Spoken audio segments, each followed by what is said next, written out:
What's going on, everybody? Welcome to the Uprise Postgame show.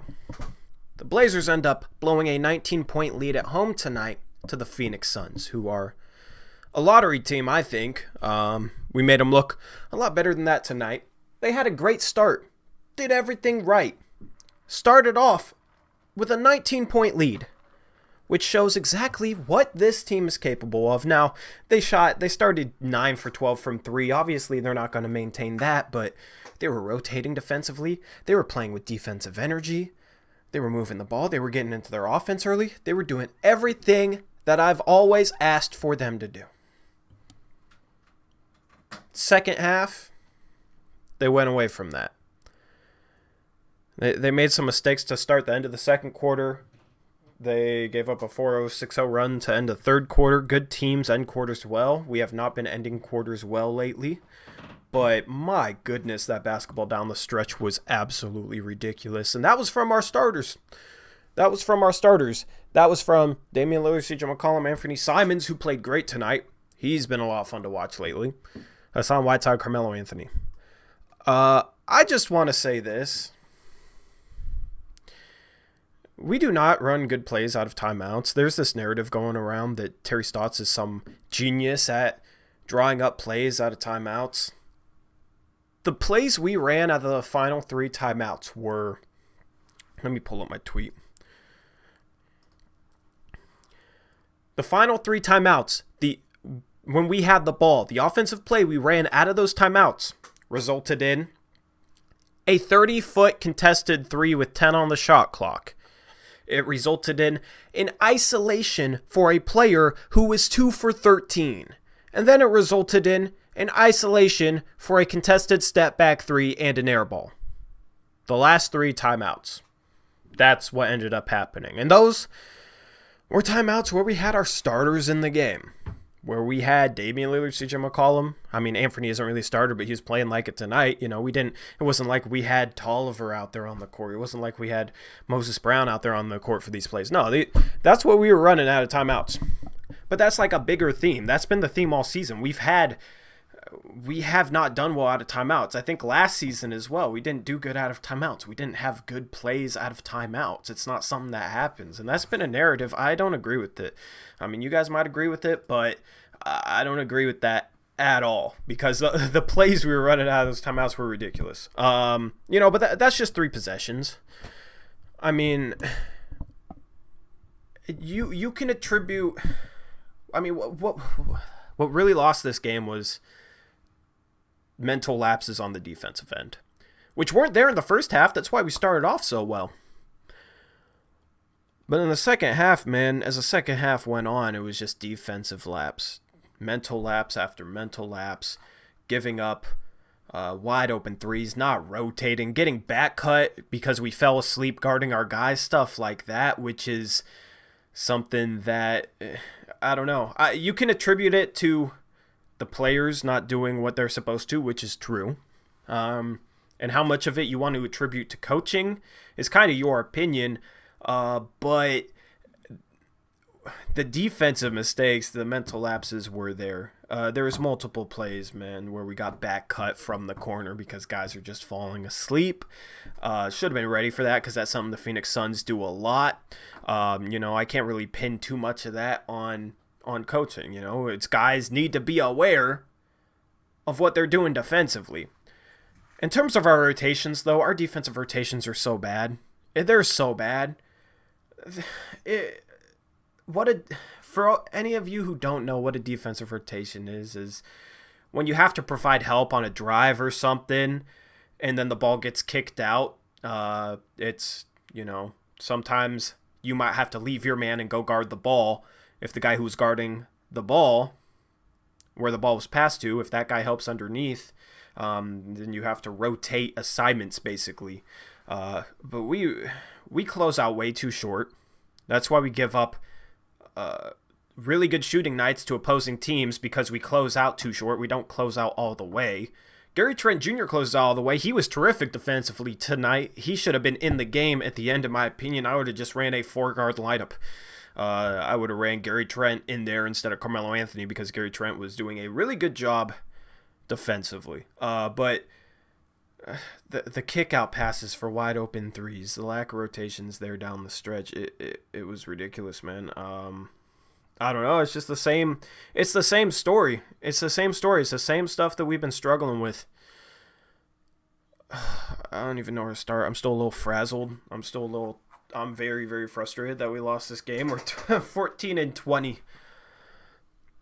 People were talking about us being 500 out of the new year. We're 6 games below 500, guys. I mean, we just blew a 19-point lead at home with our bench playing well.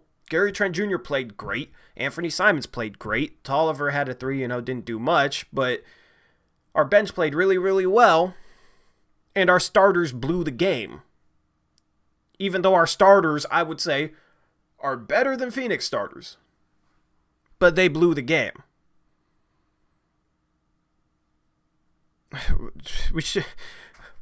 We do everything right. We get a 20-point lead.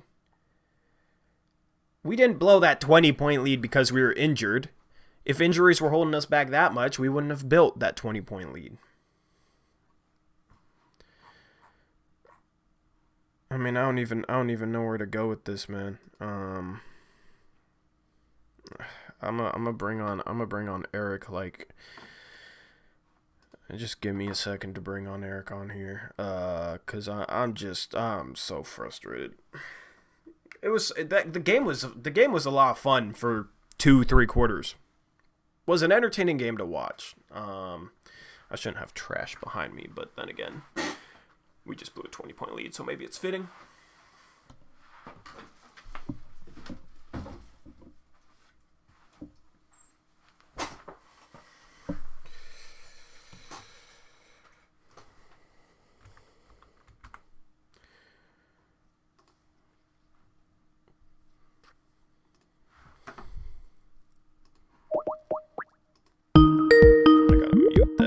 Ain't trying to hear that.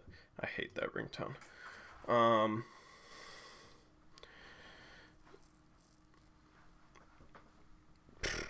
Yeah, so I mean, do you guys, for the people in this chat, do you guys agree with me that we made a bunch of defensive lapses, a bunch of mental lapses defensively that cost us this game?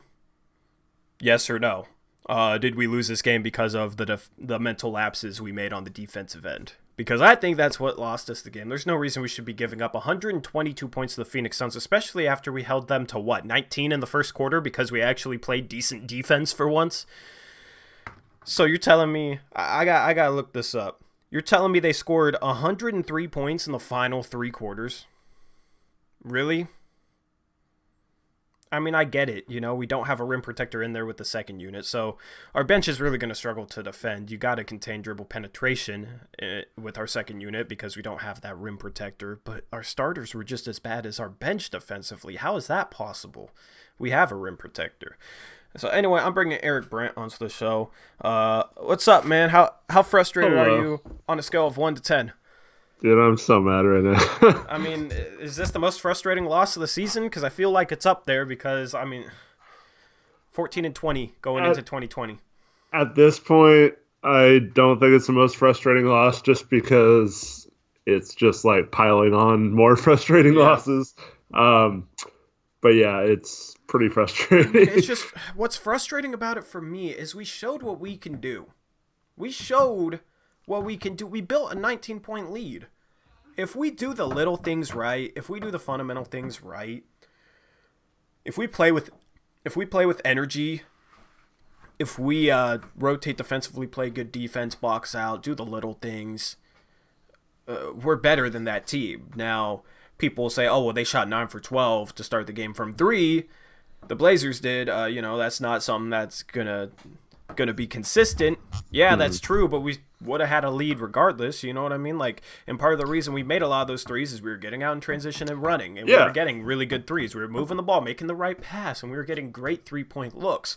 So that went into us hitting those threes. You compare that to the fourth quarter and the isolation we were running, I hear some people say there's no correlation between ball movement and and offensive productivity. Yeah, but that's just looking at a league-wide average. That's not looking at this team. I don't care what anybody says. I think this team is much, much better when it moves the ball more. They get much, much better shots. And that's what we were doing the first half. Hey, man, you didn't play in the NBA. How do you know that ISO is better? Yeah, or that ISO is not better? So, speaking of that, Kendrick Perkins tonight, former NBA player. Yeah. I just watched the Portland Trailblazers play beautiful team basketball in the first half to playing straight ISO ball in the second half and cost themselves a game. Shake my head. Amen. I got to retweet that. I retweeted it too already. Thank you, Kendrick. Kendrick keeps it real, man. Should I tag Chad doing in it? Sure. I'm sure someone already did.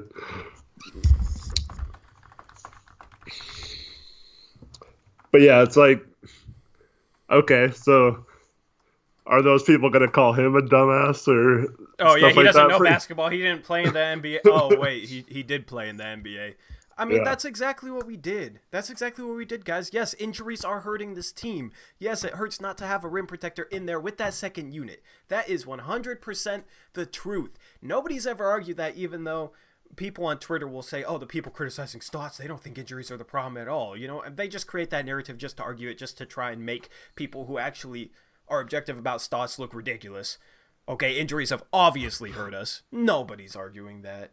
But when we play good team basketball, when we play a good brand of basketball, when we move the ball, when we do the little things defensively that we should be improving on and we're not, when we do those things, we're still a decent team.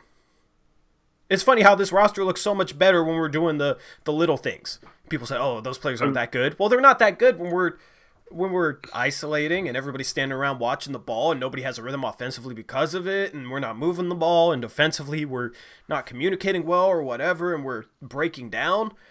Like, Kendrick Perkins is 100% correct. The way we were playing basketball completely shifted from the first half to the second half. The first half shows us what this team could be if they actually played good basketball. The type of basketball that I've been talking about, that I've been wishing and hoping for. Well, man, I remember preseason games coming on this post-game show and you talking about how the second unit will struggle mightily if they don't get out and push the tempo and run and move the ball and stuff like that.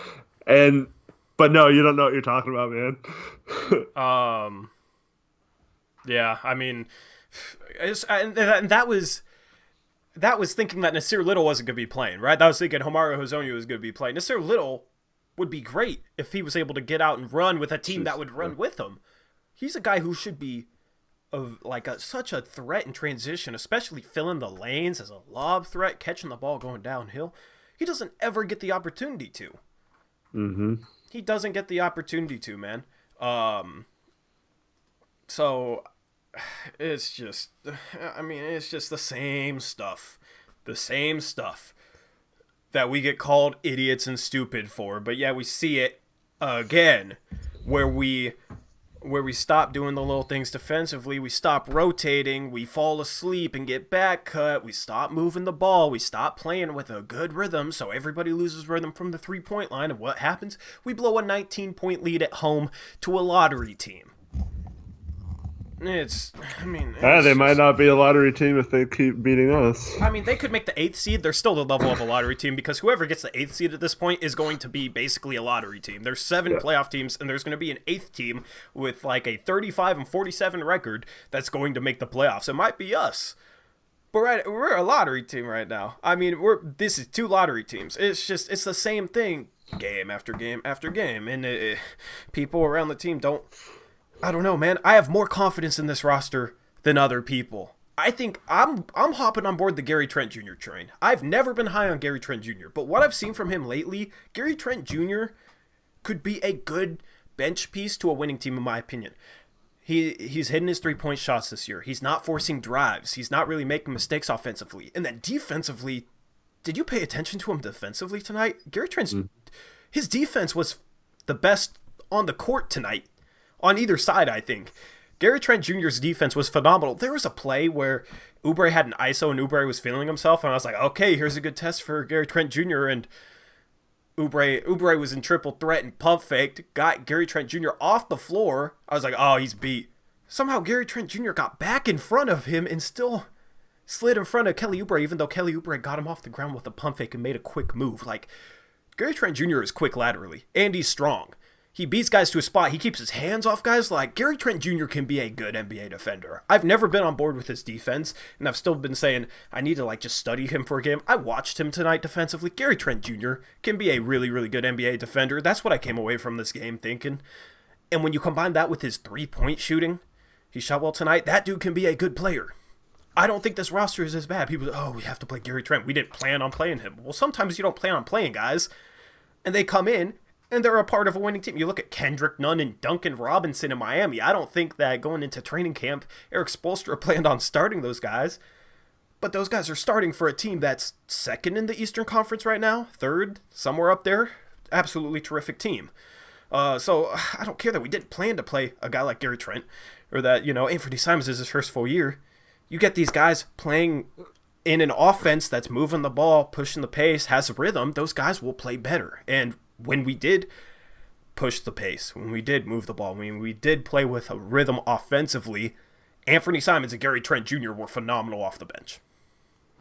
Yeah, it's like people have been complaining about our bench, but that's if Simons and Trent are both playing well, it's hard to blame the bench in this game, I don't know how you can blame the bench. Let me look up the stat lines here, but the bench played well. That's the thing. Going into this game, I was like, I'm worried about our bench versus their bench because they have a decent bench, and I was saying our benches, they've struggled, right? Yeah. But lately they've been playing better, and I think our bench might have outplayed theirs, which makes this loss even more ridiculous because let's see what off the bench combined they had 28 points on 11 for 23 shooting. 3 for 5 from the three-point line. So that's a pretty efficient night that's the Suns bench. On our bench, we had 26 points. Let's see here. We were 10 for 22. But we were also 6 for 13 from the three-point line for 25 points. So our bench production compared to Phoenix's was basically straight across. We lost this game with our starters. And we thought we were going to be the opposite. Mm-hmm. We lost this game with our starters. You can't complain about... Yeah, you can't complain about our bench in this game. Our bench matched theirs, and they have a solid bench. Okay? It was our starters and mainly the defensive lapses, dude. Mainly the defensive lapses and just getting away from what got us the lead in the first half. And Kendrick Perkins noticed it. Finally, somebody from national media objectively watched the game, somebody who knows what they're talking about, and sees what we're talking about. Chris Webber's been saying it for a year, but yeah. Everyone discredits him and says he's annoying and stuff. Yeah. I mean, that's the thing, and these people act like Chris Webber has no idea what he's talking about, and now they'll probably hate on Kendrick Perkins like he has no idea what they're talking about. I'm talking about the Chad Doings of the world, who I don't think played high school basketball compared to NBA guys.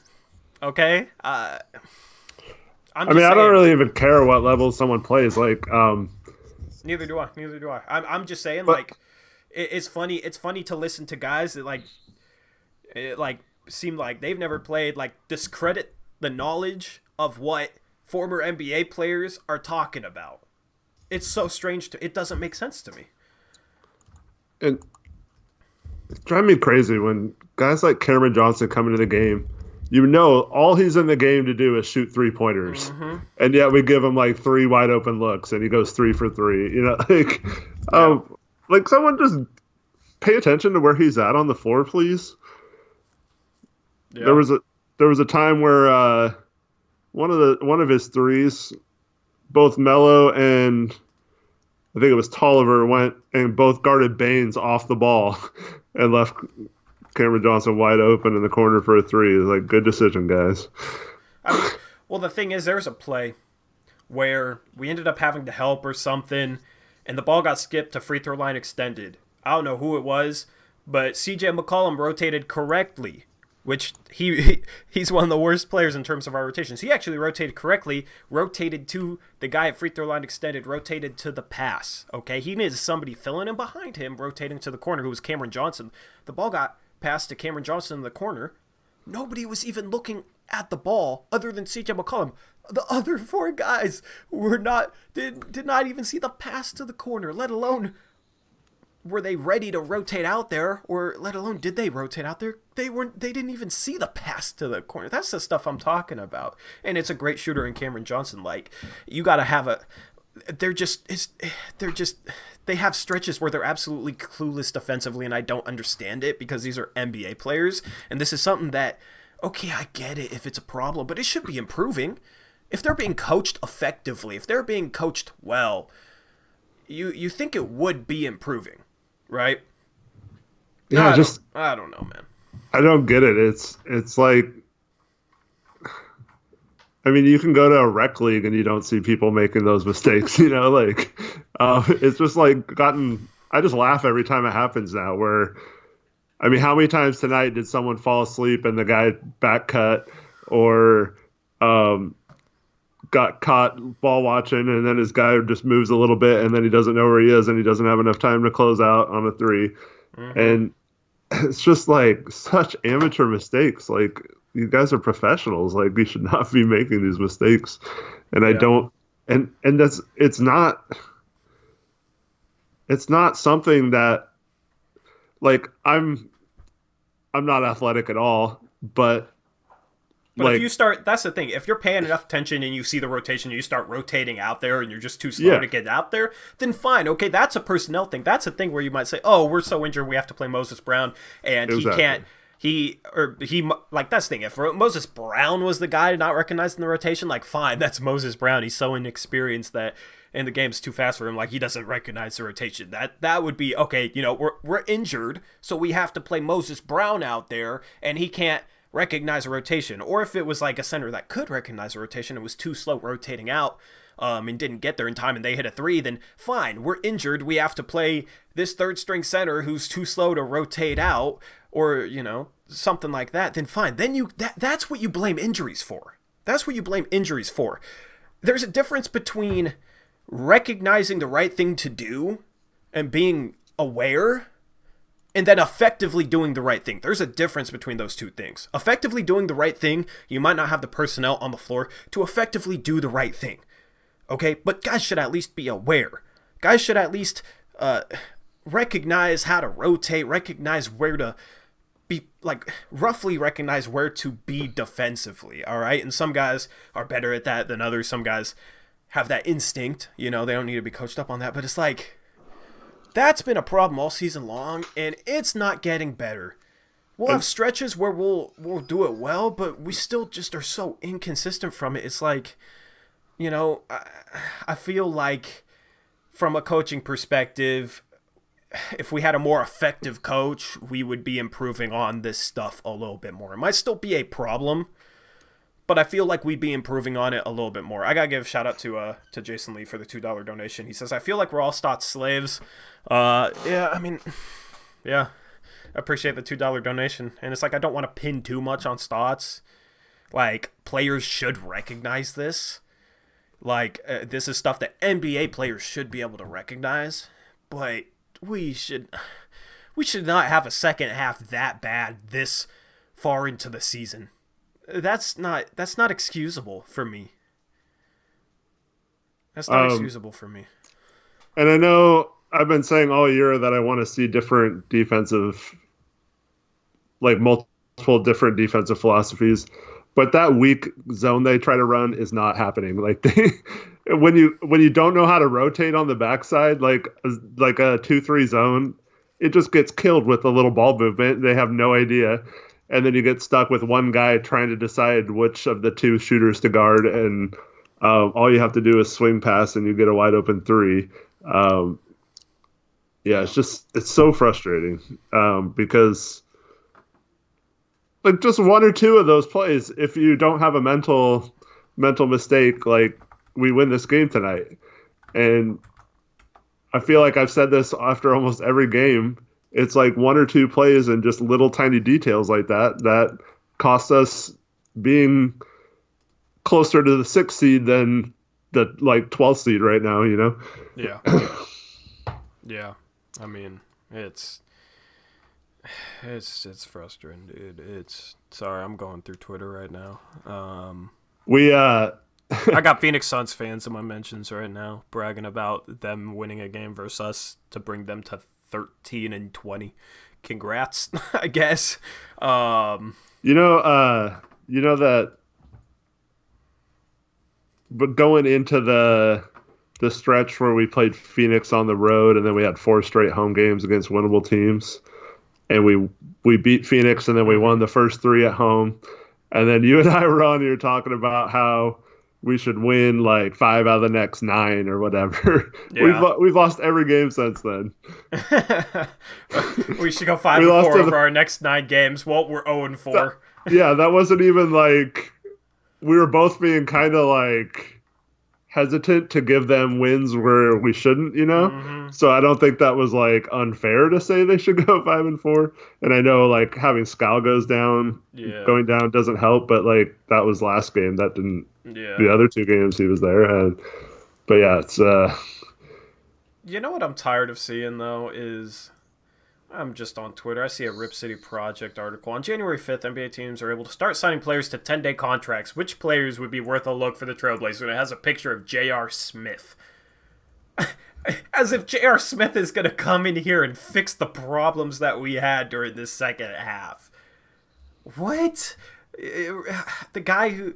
Okay, so Rip City Project, for those who don't know, is run by 2 people. Austin Carroll, who I actually like. I like his stuff. Austin Carroll's awesome. And then this new guy named Stevie Cohen's, who's been a little bit edgier than anybody who's ever ran the Rip City Project account, and I don't know, the way he's been tweeting from it, I think it's silly to be tweeting like that from the Rip City Project Twitter account and not your personal account. But that's just me. But he's the guy who keeps pushing this J.R. Smith thing, and it's he's the guy who, was getting on me about Stotts not being much of a problem, and it's all the problems that we've talked about in this post-game stream, do they not exist? You know what I mean? They exist. It's not a question. It exists. Whether you want to blame Stotts for that or the players we have on the court, that's fine, whatever. But J.R. Smith is not going to fix that. I don't care who you accredit these problems to. J.R. Smith is not going to fix what went wrong. J.R. Smith is not going to help. That's just should not be a consideration. If my choice was between J.R. Smith and Jamal Crawford, I'd probably pick J.R. Smith, but I don't want anyone who posts either of those guys. I'm just I'd rather them pick up you, dude, than those guys. Thanks, man. If we're this bad and we're not going to fix the problems and we're not going to bring in players or a new coach that are going to fix the problems, that makes no sense. There's literally no value at all in bringing in Jamal Crawford and J.R. Smith. There's just as much value as bringing in me or Eric Brandt as there is bringing in J.R. Smith and Jamal Crawford, given where we're at right now, given what our problems are. Obviously, me and Eric would hurt the problems more, but that'd help our take, which at this point, we're 14-20 going into the new year, and the schedule's going to toughen up. I'm just saying, no to J.R. Smith, no to Jeff Green, and no to just... These guys aren't going to help our problems. Hey, Nathan Wynn, congratulations on the win tonight for the Suns, but yeah, you're always welcome here. Just don't start trolling. Yeah, I mean, he hasn't said anything yet. I'm just giving a warning. That's the thing. Is the Suns okay? The Suns are still a lottery team, but they've improved more than I thought they were this season. I thought they were going to be last in the West. I don't think they're going to be last in the West anymore. That team has improved. I thought they had a bad offseason. I don't think they should have signed Ricky Rubio to that much money for that long, because that restricts what they can do in the future. But Cameron Johnson isn't looking as bad of a pick at number 11 as I originally thought. That dude can really shoot the ball. You got a 6'9" guy who's a three-point specialist. I mean, that fits with Devin Booker and DeAndre Ayton. That fits what they want to do. I think they could have maybe traded down to 15, 16, gotten more value, and then taken Cameron Johnson, but that's kind of moot. There's probably players picked ahead of him, which are going to be worse NBA players. I don't know who yet, but Because people were clowning their offseason, and it's just funny to see how I was clowning their offseason. Both of us were clowning their offseason. It's funny to see how they've come out and played better than people really expected. The thing, you can add on to that, and then I'm gonna get into what I want to say. Well, they got off to a hot start. They hadn't been as good lately. They had lost like 8 of 9 or something. So it's not, they haven't been playing great. But see, my problem with them is kind of the same problem I had with the Kings off season. Like, their moves made sense if they were closer to contending. It was almost like they made moves just to become a playoff team and not a contending team, if that makes sense. Yeah. And short term, they made some great moves that helped them this year, but I still don't know if any of those moves are going to set them into like home court advantage in 2 or 3 years in the playoffs or anything like that. They're not. That's the thing. It's like Ricky Rubio's contract, the fact that it's 3 years, right? Isn't it 3 years? The fact that it's 3 years for that much money, I could easily see that holding them back from getting a much better player than Ricky Rubio at that spot, if that makes sense. And in terms of like, they're not gonna win. They don't have a chance of winning a first round series for like the next 2 to 3 years or so, in my opinion, unless they make like some huge trade. But that's the thing, is these contracts aren't really tradable. If you sign Ricky Rubio to a 1 year or even a 2 year deal, like, it would become an expiring contract sooner than 3 years. And then it would be tradable. Then you could use that along with some assets to maybe go get a guy. But that's the problem, is they killed their flexibility for the next 2 years in order to try and be an 8th seed right now. And that's why it's... They have some good fans. They have some bad fans. Just like there's some good Blazer fans, bad Blazer fans. You know what I mean? Like in terms of just being toxic or whatever. But my goodness, I've seen a lot of their fans out here like bragging about how they're going to get the 8th seed. And it's like... I get it because they've been out of the playoffs for a while, so they just want to get in. But it's like, do you guys want to contend? Because what you guys have done to try to get the 8th seed is probably going to cost you potentially making a run in the playoffs in the future. That's my only problem with what they've done. Because like drafting Cameron Johnson, he'll be a good player, but that was more of a win now pick. And the problem is making this 8th seed, they're going to have the 15th overall pick. Would have rather stayed bad, kept flexibility, added another pick. You know what I mean? You could maybe make that pick, they could use a top 5 pick, maybe with, I don't know, some other assets to go get Karl-Anthony Towns if he becomes available. But Minnesota isn't going to want the 15th pick as the centerpiece of a trade or something like that. I'm not saying they will trade Karl-Anthony Towns. I'm just saying that's an example of how they're better now. Their pick's going to be worse, and I don't know. It's going to cost them upgrades in the future. Yeah. So Russell asked Torian, Eric, and all, what do you think about Dame's play? He seems to be not as good as I'm used to this year in fourth quarters. You think he's playing too much, getting tired? ? Yeah, maybe. It's just like the offense bogs down to isolation. Lillard was getting great catch and shoot opportunities. And getting a lot of space because of the way we were running our offense in the first half. We were playing with pace. We weren't really letting the Phoenix Suns defense set up. And we were getting good shots because of it. And everybody got a rhythm. Lillard got a rhythm because of it. You know, it's not just getting good shots. I feel like when you play with a certain amount of pace, there's like a sweet spot there where the team feels good and kind of just starts shooting unconsciously as a product of playing at a little bit more up-tempo. You don't want to play too fast, but you don't want to play too slow, and that's the problem I've had with the Portland Trailblazers is far too often they play too slow. They run too much isolation, they walk the ball up the court, that type of thing. Guys lose rhythm. In the second half of that game, we lost our rhythm completely because of the way we were running our offense, and I think that's why Lillard struggled. Lillard wasn't... It was also we weren't getting Lillard good shots or good opportunities because we were just running bogged down isolation crap. I mean, Kendrick Perkins saw it. He tweeted out about it. I mean, I think it's obvious the difference in the first and the second half, and I'm willing to say it's more of a Lillard struggling more in the second half this game is more of a product of the type of offense in the switch that happened from the first half when Lillard was killing it to the second half. And this goes back for me to the beginning of the season when Stotts was playing Dame nearly 40 minutes a game in games where he shouldn't have been playing that much.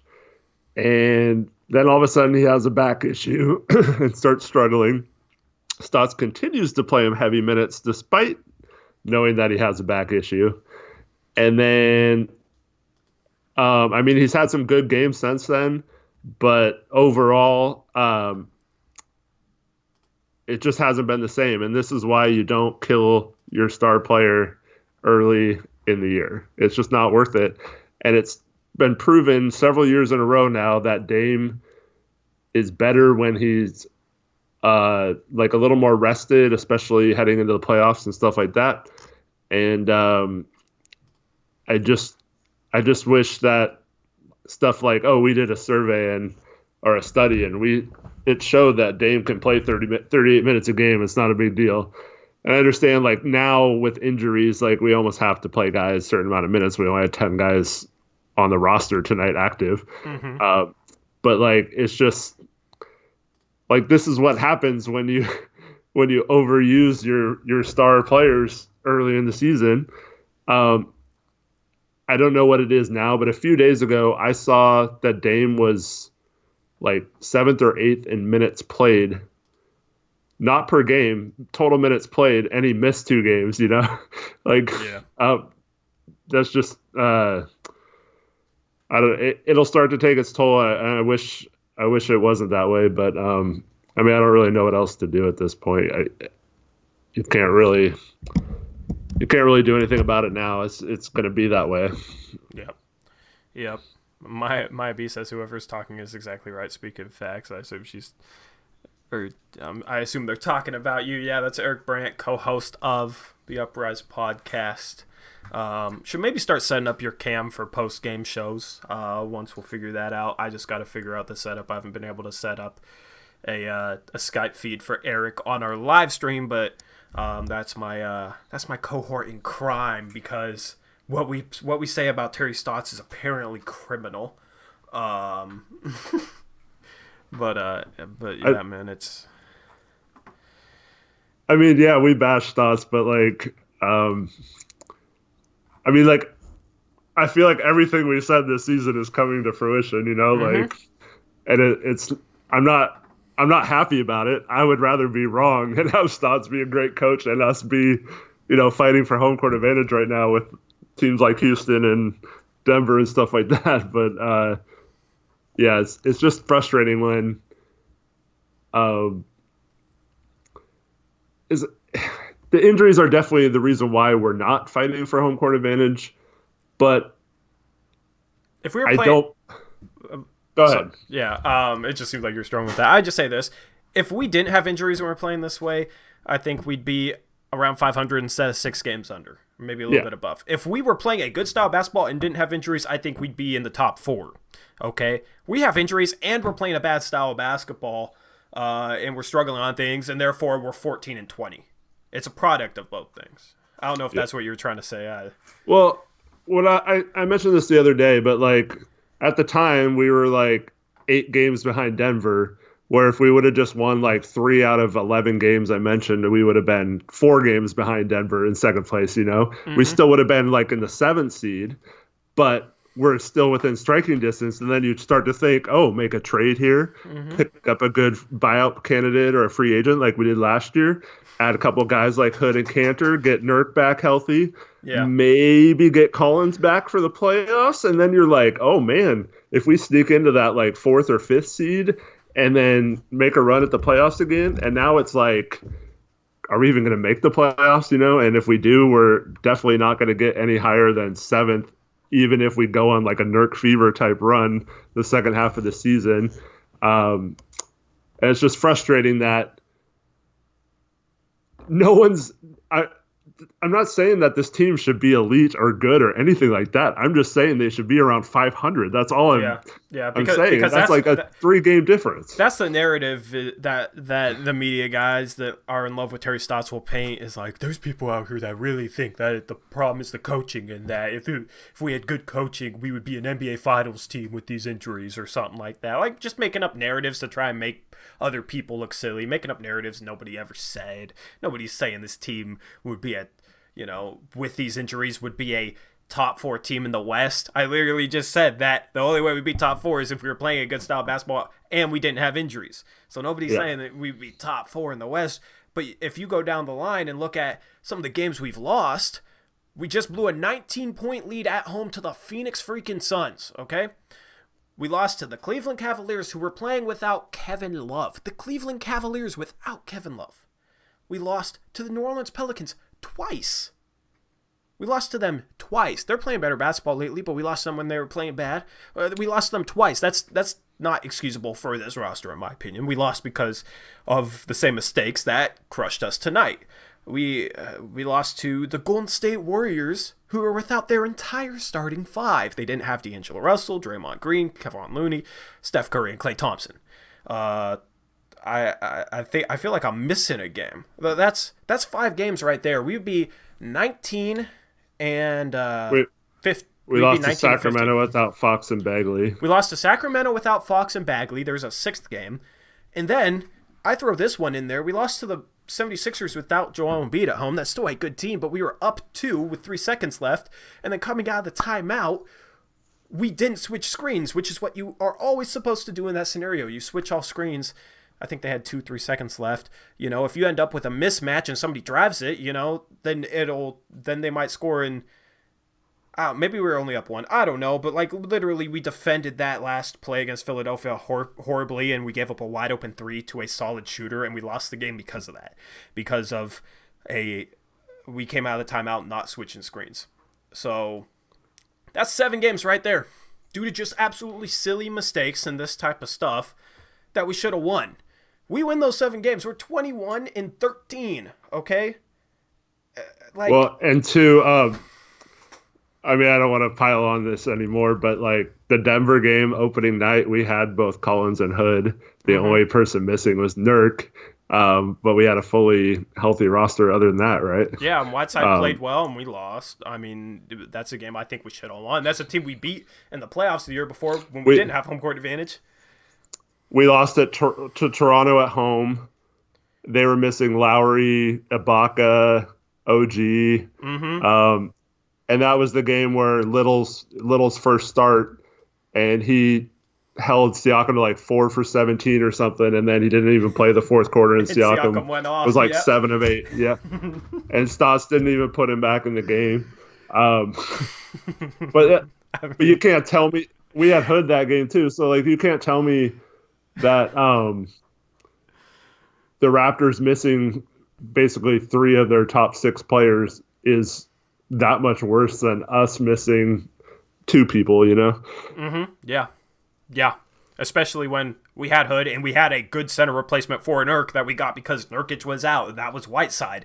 And then we lost Collins, but the power forward rookie that's so awful that we threw in there did a great job shutting down their best player. And then we didn't play him the fourth quarter, and their best player went off.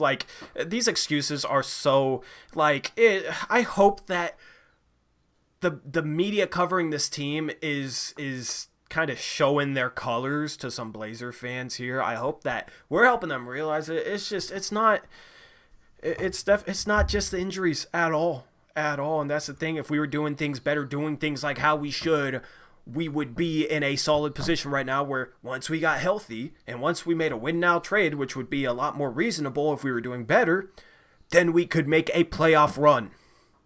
But no, we're literally pissing it away in 2019 before the new year even hits. We're 14-20. So, that's why I get so frustrated, guys. That's why I get so frustrated too. Is this should not be. I just feel like we just lost this season's lost because of stupid mistakes. After stupid mistakes on the type of basketball that we play, has basically kind of lost us this season. So Yeah, it's frustrating. I love that Perkins tweeted that out though. I'm trying so hard to like remain optimistic and uh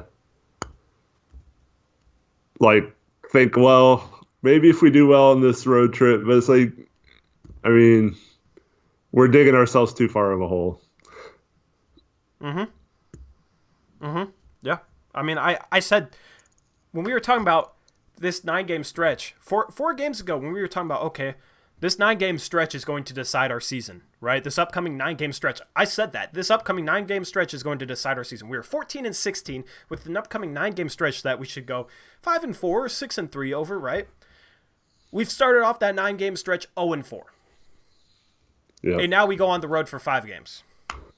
And we've shown that we can lose to literally anybody in the league. So we play the Knicks in New York. I could easily see us losing against the Knicks in New York. We play the Wizards in Washington. I could easily see us losing to the Wizards in Washington. It's definitely not going to be because we have a worse roster, because we don't. We have a much better roster than both of those teams. But these mistakes that we won't fix, that keep being excused away, I don't think they're going to just go away. I don't think we're going to improve, because I think we'd be showing improvement. I mean, if we lose to the... let me just say this. If we lose to the next season, like, just scrap the season, honestly. Like, I don't know. I shouldn't feel that way. You know what I mean? But it's like, if we can't beat the Knicks on the road, we fall to 14-21. Like, oh, God, man. I don't know.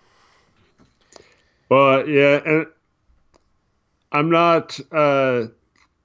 I have to say this. I actually am one of the few people who like Olshey, but not filling those roster spots right now is killing us. And I understand waiting for the trades, like a lopsided trade or whatever, and thinking that maybe if you waste that route now, that it could make it harder to make those kind of trades. But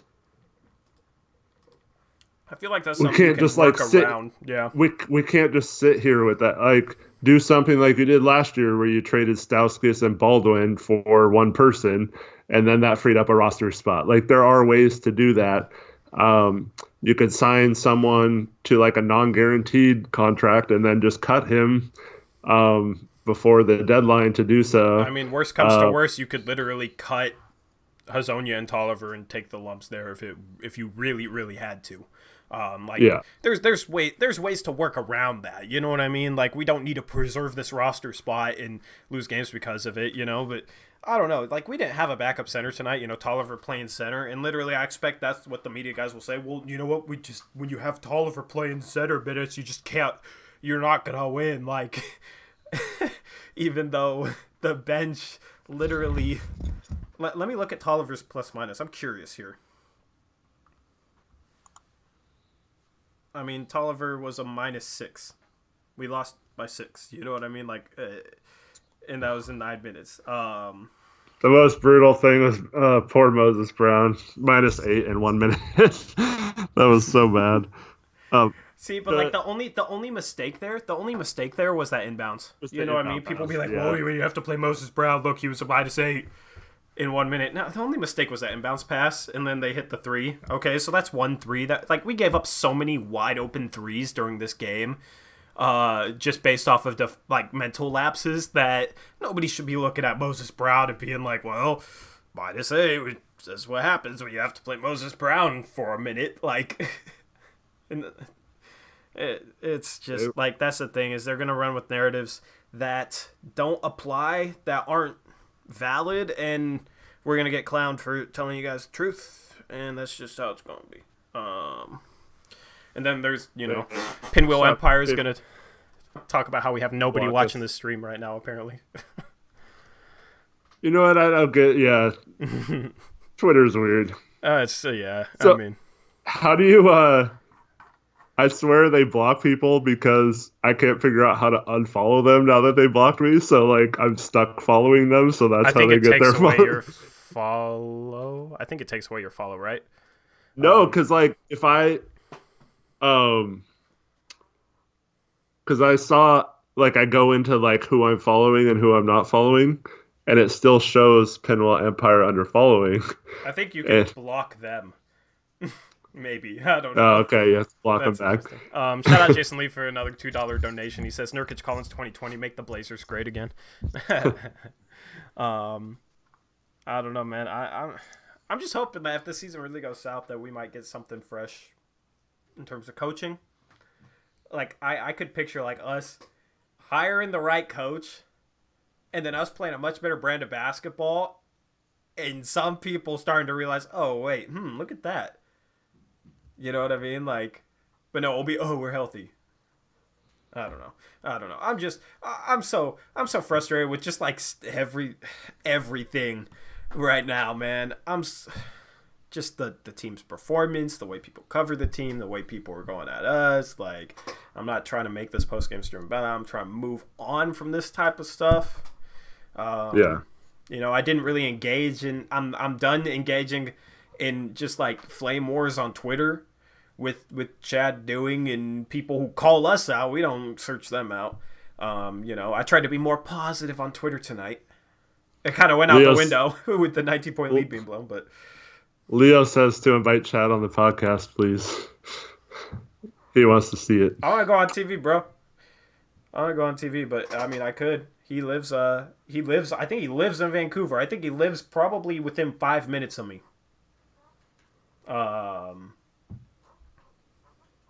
Yeah, I mean, that would be entertaining as hell. But if I went on his TV show, I could get more people in here. And that would be dope too. Shout out Kyle Wilson for the $1.99 donation. He says, "Do you guys notice that we can't cover corner threes?" Yeah, we can't cover corner threes because guys don't rotate out there. You're 100% right. A lot of times you help from the baseline, and you help from the baseline, and here's what we do a good job of. So like Whiteside helps over, leaves his guy. The guy guarding the corner has to cover for Whiteside, who's helping over, and cover Whiteside's guy, basically, right? Mm-hmm. The guy left on that side, usually it's the guy guarding free throw line extended on the weak side. That guy has the first pass. So if the ball goes corner, that guy has to cover for the guy who's guarding the guy in the corner because he had to cover for Whiteside, who had to help over, if that makes sense. The rotation. Mm-hmm. It'd be easier to explain with a visual, but I can't show NBA footage, or else I would. I really wish I could. So the guy left on that side has to cover first pass, and then the guy who helped for Whiteside should have time to run out and guard the second pass. The problem is sometimes that guy doesn't cover the first pass, that guy on the weak side, and if he does, the guy who helped for Whiteside just sits in the paint and watches the ball get kicked to the corner for a wide open three-point shot. He doesn't rotate back out, if that makes sense. And it's been a problem for a long time. It's been a problem all season long, and we've shown no signs of improvement. And it'll be guys like Dame won't get out, CJ won't get out, Bazemore won't get out. They do the right thing at first and help cover for Whiteside, who's helping over, but then they don't get back out and rotate back out to the perimeter, so we give up wide open corner threes and we get cooked. Cameron Johnson had a couple of those just because of that. Go watch the full highlights after this podcast and try and look for what I'm talking about. See, I just thought that we were purposely like designing our defense to give up corner threes because that's a low percentage shot, right? Yeah, that's one of the worst shots to give up. Yeah, the shortest 3-point shot possible mathematically. Yeah, I mean, you don't want to give that up. No, seriously though, sarcasm, if I was just watching a game, like I would think that we're purposely like designing our defense to force teams into shooting corner threes wide open, you know? Mm-hmm. Yeah, I mean, yeah, it's frustrating. I'm gonna try and draw something up for you guys. Eric, if you want to go on some little rant or some little I'm gonna create a tool to use during our streams. I'm gonna create it live because I just got the idea, but so Mario Hazonia is trying to give me advice on how to unfollow someone. So I can't unfollow them by clicking that because they blocked me. So Pinwheel Empire blocked me apparently because You never said anything bad to him. Yeah, well, I don't know. So they put out a thing like basically bashing Dwight James, which, whatever. You can bash him if you want, but they have him blocked. So he can't defend himself or like see it or whatever. And it's the same thing he did to you last night. Yeah. It's like, if you're going to talk crap about me, make it so I can see it so I don't have to go on another account and see it. It's weak to talk crap about somebody that you've blocked. I called somebody out on Twitter. I have him blocked. He can see it. People could tag him in it, and you could see what I said. I thought it was weak. I don't know. Is that just me, chat, or do you guys agree? Like, it's weak to crap about somebody when you have them blocked, especially when you blocked them for a petty reason that wasn't as bad as the crap you're talking. Like, it's weak. Yeah. So, yeah, that's all I said was, like, maybe you should not have him blocked and, like, let him comment on what you're saying. And apparently that's block-worthy. And now I don't know why like, people are being like this, but it's almost like they feel threatened by us or something. And it's starting to be a little funny. But, like, we don't have the resources that any of these like media people have. Yeah. Especially the ones that have been doing it for years. Oh, I know. But like the stuff we're gonna do on January 1st, guys, tune in for our podcast and our post-game show. Even if the team might be struggling, we're gonna get better. In terms of like some of the graphical stuff we're about to do. So make sure you tune into our podcast 3 p.m. on Wednesday, and then the post-game show if you can't do it, because we're going to have some cool like graphical improvements and some cool stuff we're going to start doing. I just got a new PC, so I've been working on like some stuff that I couldn't do before. So resources did get a little bit better, and we're going to make the most out of them. Casey Brewer says, yo, to whoever was at the game and watched that hippie horse race, y'all see me eat it. I didn't want to say the cuss word. No, they showed that on TV, Casey. So you were one of the two people that were like in the lead, and then you both like fell over. It was funny, but yeah, it would have been a lot more funnier if we won. But definitely. Hang tight with me. I'm just working on a diagram for you guys that I can show you stuff. And once again, I would be absolutely shocked if Stotts took the fall for this season. They have the injury excuse and the built-in. They made the Western Conference Finals last year, which I don't necessarily disagree with that line of thinking that Stotts shouldn't be fired based on what's happening this year, even though both you and I agree that we've had issues, most of these same issues in previous years with a fully healthy roster. I think he should be fired, honestly. I think we kind of disagree on that. If I was owner, I'd fire him immediately. Well, yeah, I'm not saying I wouldn't if I was the owner, but in this situation where we just signed him to an extension, we're heavily into the tax, and we're 6 games below 500, I don't know if firing the coach is necessarily the best financial move for a small market team. For sure. You're right. And then, and two, I just don't like the optics of having everyone then, because like, other than us people like in the know, everyone else will like get out their pitchforks and attack Olshey for firing him and saying that it was his fault, and which it could be his fault too, but like it's a combination of many different things. Yeah. But like it would just be like we go through the rest of our lives with them never being proven wrong, Yeah. And I hope they're not proven wrong. I'd rather Stotts just become a championship winning coach. Oh, definitely. I'd love for that to happen, man. There's some people in here earlier mentioning hiring a guy like Tibbs to be an assistant coach. He was a great defensive assistant coach with the Celtics for a long time. But I just don't see Stotts hiring someone that strong on his staff. maybe it got to the point where O'Shea or upper management forced him to do that. But with that extension sign now, I don't think Stotts just seems like a stubborn guy.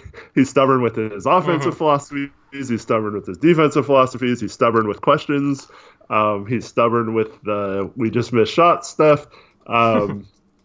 He's stubborn when you question anything about him, like Jason Quick questioning what does CJ do well other when he's not shooting, and why did you leave Steph Curry open in the Western Conference Finals? He gets really really defensive with his answers for that. But yeah, I mean, Quick can be kind of snarky in a way, right. But yeah, Stotts is very defensive. But yeah, I just don't see any way he takes the axe this season, knowing that like it just looks bad to most of the fans who just blindly see him as like the top coach in the league or something, and I just think the optics of that would be really bad for the franchise, even if I think that's technically the right move. But yeah, like I kind of want this roster to get healthy and then still have the same problems, so people can then, or I could just ask people, why it's still happening when we have a healthy roster. And I know it's going to happen. It's going to be like, because now people talk about last year and the year before like we had no talent and the coach just did an amazing job, like, and that's what's frustrating is so now that they put their foot in and said that it's because of injuries when this roster is actually healthy, I want to see what they say when we make comments like this. So I didn't get a single anti-Stotts person or a single pro-Stotts person to respond to my question this morning about if you were a coach, would you, if you had the personnel that sucked and were just not doing well and do you continue to try to make them do this one system you have, or do you try to change what you're doing to fit? Maybe get a little bit more out of them, and it's a tough question, but like I think it's interesting in this situation, like a guy like Anthony Tolliver or something. Like, when he has to play minutes tonight, do you do something a little different, tweak your setup a little bit to try to accentuate his strengths instead of maybe forcing him to play to his weaknesses? I don't know. Yeah, I mean, a good coach, this has always been my saying, a mediocre coach will try to adapt his players to his system. A great coach will adapt his system to his players. So that's a question kind of based off that line of thinking, and I think that's a great question. Stotts should definitely try and adapt his playbook a little bit to fit what he has, and I think it kind of goes back to that stubbornness. He doesn't really do a great job of doing that. I created a diagram that I'm going to use in the future to try and show you guys like what I mean by rotation. So this is going back to like defensive rotations, why we leave shooters open in the corner. I'm going to show you guys with this diagram. So here we go. So it's showing up. We good? All right. Let me know if it All right.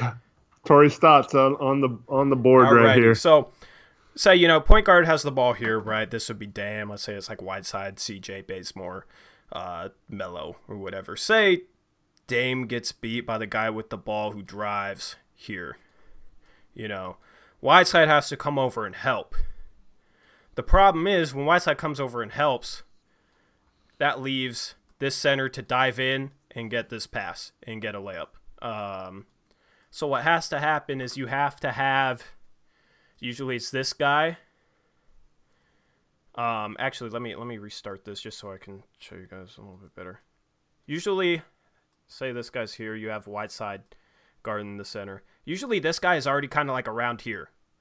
When you're guarding somebody that far away, you're not supposed to be right next to him. You kind of like sag off them, right? So This guy drives with the ball. Whiteside has to help over. This shooting guard has to get in front of the center to take away this pass so the center doesn't have a lay-in, right? The problem is this leaves this guy wide open for a skip pass. So what this guy is supposed to do, he's supposed to sag down. And then if the ball goes here or the ball gets skipped to there, this small forward gets wherever the ball is passed to between these two guys, right? So say the ball gets skipped to there, he has to guard there, all right? While the ball's being skipped there, Whiteside should be rotating back. This shooting guard should be rotating up here so that if the ball gets skipped to the small forward, this shooting guard's already kind of rotating out here. This shooting guard can take away that small forward. That's defensive rotation, all right? Or Dame in that instance could rotate over to get the small forward. Yeah. And the shooting guard could get the point guard. If Dame got beat to here and CJ got trapped out of here and the ball got kicked to the corner and this guy had to get him, and then the ball, why's the ball behind this guy? Hold up. And then the ball got skipped to here. If Dame's closer, Dame can go there and CJ could guard Dame's guy. You know, that's just defensive rotations. But normally it'll be CJ helping down to take away this dump off pass to the center. This small forward left on the weak side will get that first pass. Then CJ will rotate out here. The problem is, and let me reset this. Real quick. The problem is, ball drives, right? Dame gets beat. Whiteside helps over. This weak side guy, we've done a good job taking away this dump-off pass. The thing is, this guy has to rotate over too, because if this point guard ends up trying to beat Whiteside to the backboard and misses, this shooting guard has to box out that center. Because a lot of times if the ball misses, since Whiteside helped onto the drive and tried to block the shot, this center will be in position to get that putback. But say point guard drives, Whiteside helps over from his guy, takes away the drive. CJ leaves his guy to help for Whiteside, and the ball gets, and then this guy usually sags down to be ready to take away either here or here, wherever the ball gets passed. And then the ball gets skipped here. He'll come out, and he'll guard his guy, and then the ball will get skipped corner, and this guy doesn't rotate out. This guy literally sits down here, and this guy has all day to shoot, and he's not ready to rotate back out. What should happen is when the ball is being skipped here, whoops, I don't want to make that bigger. When the ball is skipped here, this guy starts running out. While the ball is being skipped, CJ should already be running back to his man. Whiteside should be getting back to his man. So that when the ball's passed to the corner, CJ's already running out. He closes out, takes away that shot. The problem is, this guy doesn't run out there. This guy doesn't rotate. So the ball ends up getting kicked corner, wide open three. That answers your question, why we have so many wide open threes. This guy doesn't get out there. This guy doesn't rotate out. That's what I mean by we're not rotating defensively. There's other situations where maybe the ball's getting skipped up top, or similar situations like this where we're just not rotating defensively. We have good initial help and good backside help, but the rotations on the skip pass aren't there. We give up lots of open threes. So this was Cameron Johnson. You can watch the full highlights and see this exact example. I challenge you to watch full highlights and then tweet at me a timestamp showcasing this. I want to see if somebody can recognize this from the game tonight, because there's multiple scenarios. That's a challenge for you guys. Tweet it at me, the link with the timestamp. Because is this what you see too, Eric? Yes, and then also sometimes... I don't want to show that. Hold up. Let's go back. There we go. I don't know how to transition back without showing my stream and page and all that, but... Well, you closed it, but so sometimes it's not even the backside. Oh, you want me to go back? Sure, if you don't. There we go. Too bad I can't remotely take control of this. I just need another monitor, and then I can easily do it. But, So sometimes in this situation right here, if the point guard has the ball, you want me to reset it? Just have the point guard with the ball where he was. Oh, when he drives. Okay, so he drives. Whiteside helps. Okay, like that. So sometimes, even though Whiteside is in perfect position and Dame's recovering, this power forward on the bottom will sag too. Yeah, and just get stuck there while his guy drifts to the corner, and then this guy just kicks out for a wide open three, and we have two guys out of position when we should only have one. And yeah. Yeah, no, that's a great point too. That's what I mean by over helping. So you guys have heard me say that. Whiteside will help off and be in perfect help side position. His guy will be taken away. Okay, this is where we need to be. We just need to be ready to rotate out.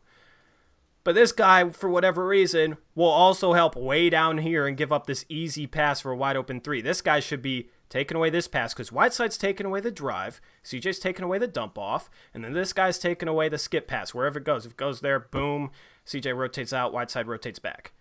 But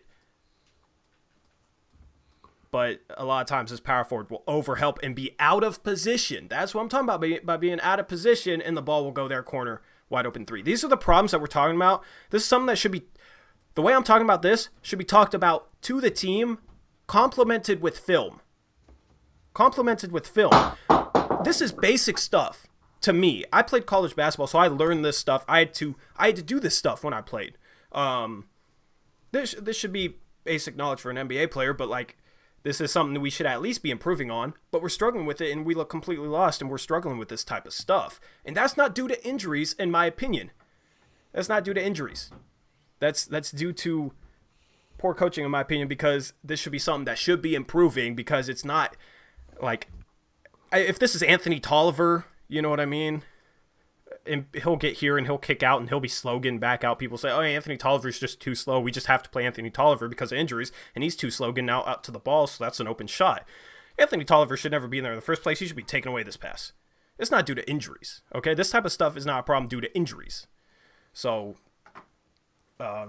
is there any, I don't know. Hopefully I summed that up well for you guys. Because that's how it is. Good breakdown. I appreciate it. Yeah, that's just basic basketball. But that's my goal. That goes in line with my message, which is trying to bring you guys more in-depth analysis than what you'll get from normal media, and show you guys things that they won't even talk about, they won't even reference. Okay.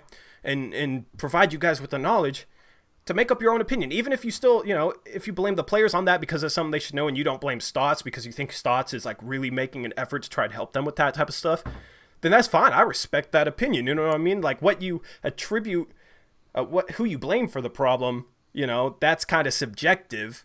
But like, that problem's there, and it's not due to injuries. And that's all I can say. I just want to help you guys see some things that media wouldn't help you guys see, and then you guys can make up your own mind as to what's the problem or what we're struggling with, and I respect your opinion. You know what I mean? It's a basketball conversation here.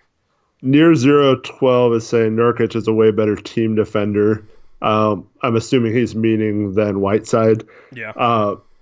And this is also something we talked about, like the ability to navigate the guards through the picks is like a special quality, whether it's through communication or leaving enough space, or just like guiding the screener like into a different little spot where you can't get a good screen on the guard.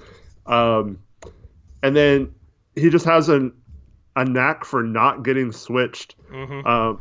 Whiteside hasn't been too bad, but the last couple of games he has gotten on an island with a guard a few times each game. I think like almost every time he like reaches in and fouls when the guy goes by him. But yeah, it's Nurk is perfect for Stotts drop down big coverage, because he's always in the right position, and he doesn't chase blocks like Whiteside does, which tends to lead a little bit to exposing the other side of the paint. But this goes back to what I'm saying though. Like, do you adapt your personnel, your system to your personnel, or do you try to fit a square peg in a round hole? So like, if the drop down coverage isn't working with Whiteside, like I just think maybe they should try doing something else.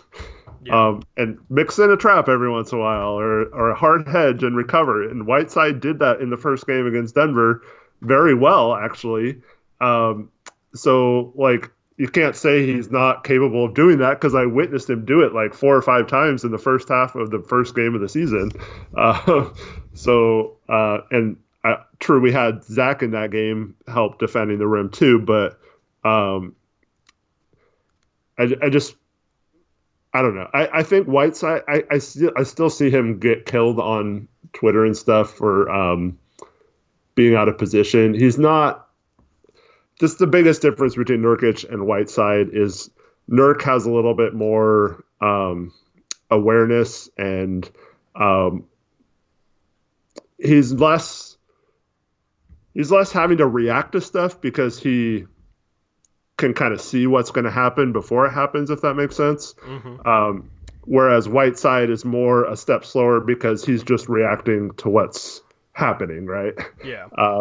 And when you're in the NBA, those little split seconds and coming down to the details once again can be the difference between making a defensive stop or being in a position to get a rebound off a miss or whatever instead of not getting to someone in time or whatever. But I just think once again Whiteside's being scapegoated way too hard. He is. How many rebounds did he have tonight? Like 19 or something? Something crazy, man. I mean, like 22. He's been 16 scapegoated from the start. He's been scapegoated from the start, and I mean, people were talking about how horrible he was in preseason. You know what I mean? Like, I don't know why people have latched onto him as a scapegoat, but I feel like this fan base will always need a scapegoat, and that's the case with a lot of fan bases too. But like, it was Myers, you know, and it was Chief, it was Mo. The new scapegoat is Hassan Whiteside. And I don't understand why. The same fans that seem to scapegoat him will like lose their minds if he has like 20 and 20, but then he'll have another 20 and 20 game, and they'll talk about how horrible he is. I just don't understand the way this fan base reacts to him. It's very, very strange in my opinion. Hey, real quick, people were mentioning Batum, a free agent. What did that mean? What do you mean? There's some people saying get Batum, he's a free agent or something. He's not a free agent for 2 more years. He has 2 years left on his contract. Yeah, I was just wondering if something happened or. Oh, gotcha. I assume or if they they're just talking cut about. him. Yeah. Yeah, I mean. It was Terry. Mario Hazonia said something about Batum and Nurk, and then Terry Stotts said Batum baby, and then Necron99 said Batum a free agent! Exclamation point! Exclamation point! Exclamation point! Yeah, I don't. But I don't know what that meant. Gotcha. Anyway, would you guys? That could be what I just did with that diagram. There could be a good segment, a good video segment. That could be a really, really good video segment if you guys want to see that. I could break down like different stuff that they're doing, stuff that they might be struggling with. I can't include NBA footage because they'll get copyright, but there are videos on YouTube with NBA footage. Something I could do for you guys is I could explain it with that diagram, and then I could include links in the description with timestamp. It would bring you to like a video to a specific point in like a full highlight video, and it would showcase what I'm talking about. That could be something cool if you guys want it. That could be a really cool series in my opinion. Could do like 1 or 2 of those a week, just short little videos. Because I've wanted a way to show you guys what I'm talking about. I think that could be a great way to do it. I could bring up this diagram on podcasts, on live streams, that type of thing. And could even, I mean, like Eric, if we have a camera feed from you. Actually, I don't know how we do that. I don't know how I could make it where you could do it too, but that way I can show you guys what I'm talking about. I wish I thought of that sooner, but I just got that idea during the stream, so I just made that simple, easy diagram during the stream. I might be able to find something that looks better than that, but I could. You should do that for Patreon members. That's actually a really good idea.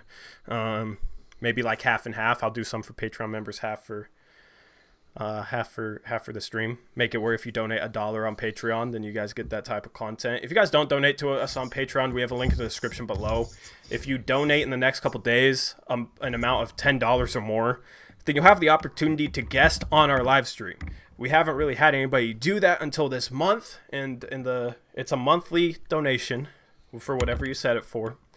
If it's $10 a month or more, we'll give you guys a guest spot on our live streams once a month or so. If it's $25, you might get more opportunities. You might get an opportunity to make a mailbag as well, that type of thing. So there's different tiers. There's more information on our Patreon page, which, as I said, was linked in the description. But we got a couple people coming up. I just want to say we got a couple people coming up for that, since we've had 3 people donate $10 a month or more in December. So we're gonna have people like that for January. Some fans of the channel that want to be on the channel.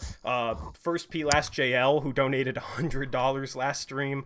I haven't seen him tonight. Maybe I missed him, but he's there. Yeah, is he? He was. That's my guy. He donated $100 last post-game stream, which was absolutely insane.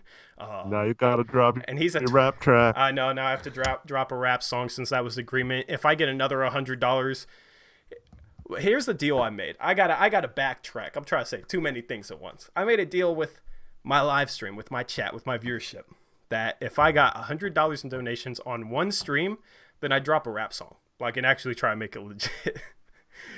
And we're getting kind of close, 50, 60, but not 100. And I made it 100. I made it pretty high because I don't rap.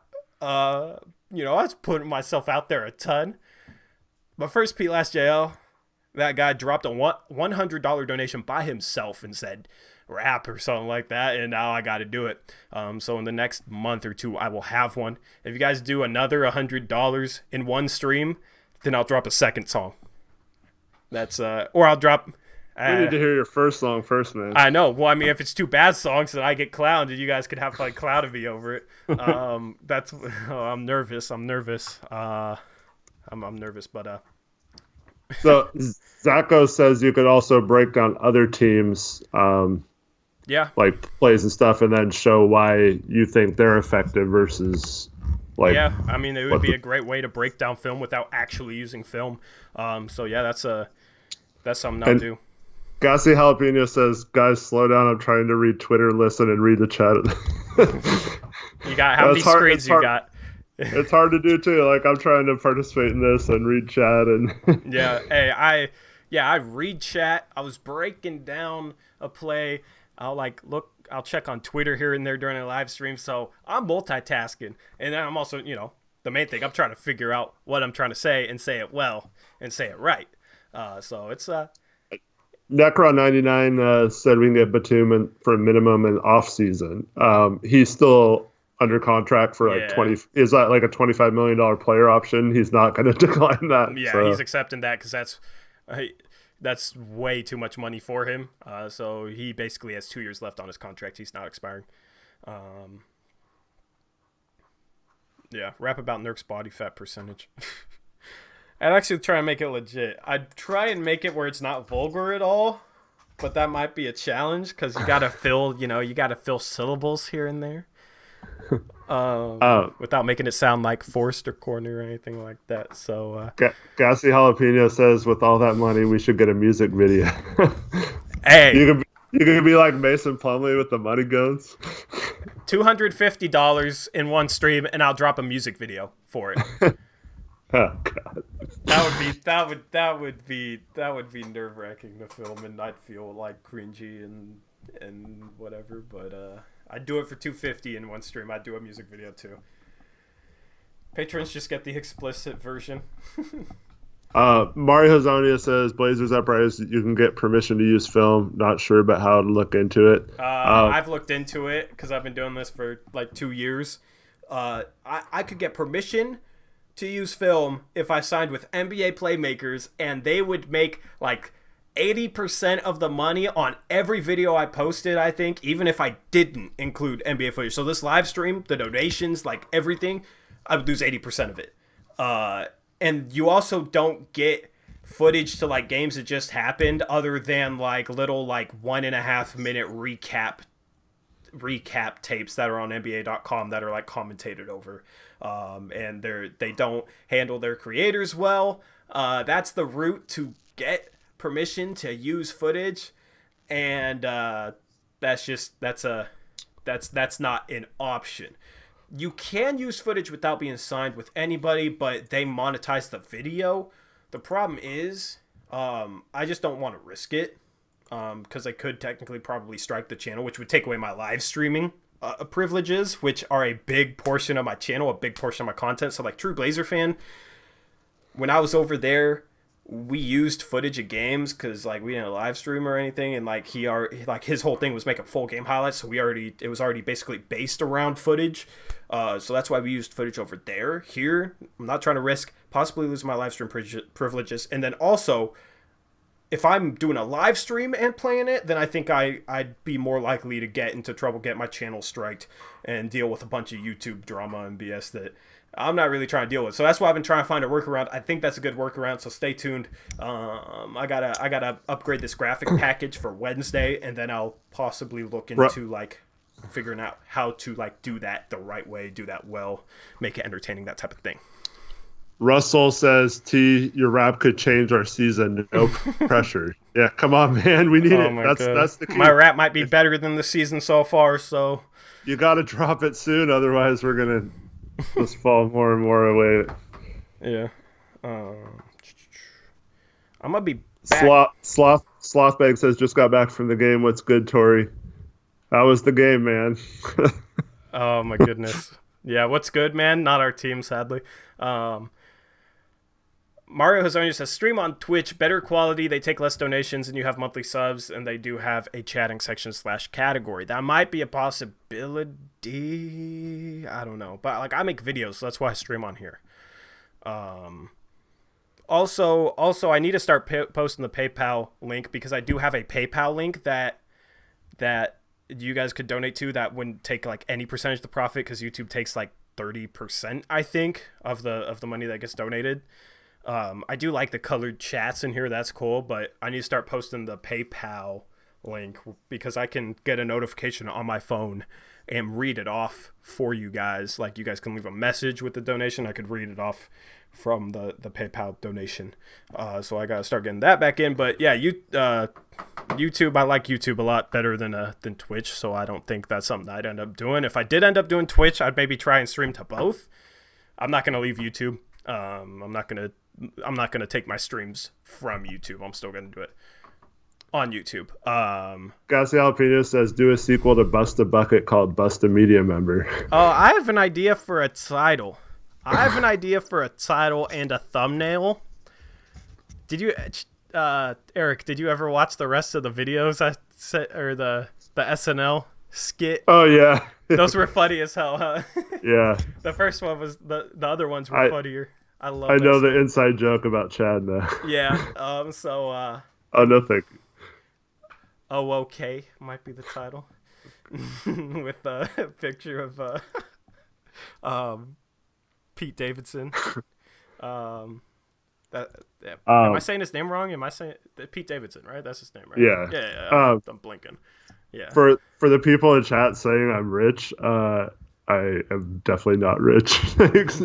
I'll donate to PayPal. Okay, I'm gonna drop my PayPal. I'm gonna post my PayPal link in the description. I'm gonna update it right now. I own my own business, and I'm so far in debt. I haven't paid myself in months any money from the business. So yeah. Plug your business, man. I told Eric we could plug his business. It's fine. And just want to say hey to Josh Christensen's wife if she's listening. He says his wife knows our voices. Oh, awesome. Awesome. And that means you listen to us all the time, so thanks, man. Appreciate it, man.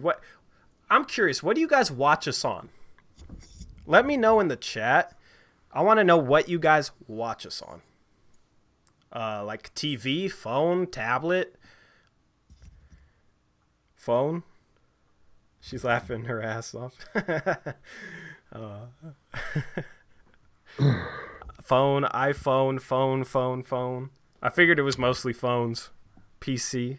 Did you read Gassy Alpino's tweet about creating a Facebook group? For the channel? Yeah, he said that's a good way to gain followers. It's a pretty good idea. Yeah. I'd possibly even want some help with that by like supporters that I know that I can trust. Am I lagging? Why would I be lagging? I'm on a nice computer. I'd possibly, I should have already created a group for that. I just like with everything that I do, it's hard to like keep track with social media. Like I don't post on Instagram, so I might be interested in possibly having a couple people help me out with social media. I just have to be able to trust you. Like that's a big thing. So like supporters of my channel, I know aren't gonna want to, post anything bad, but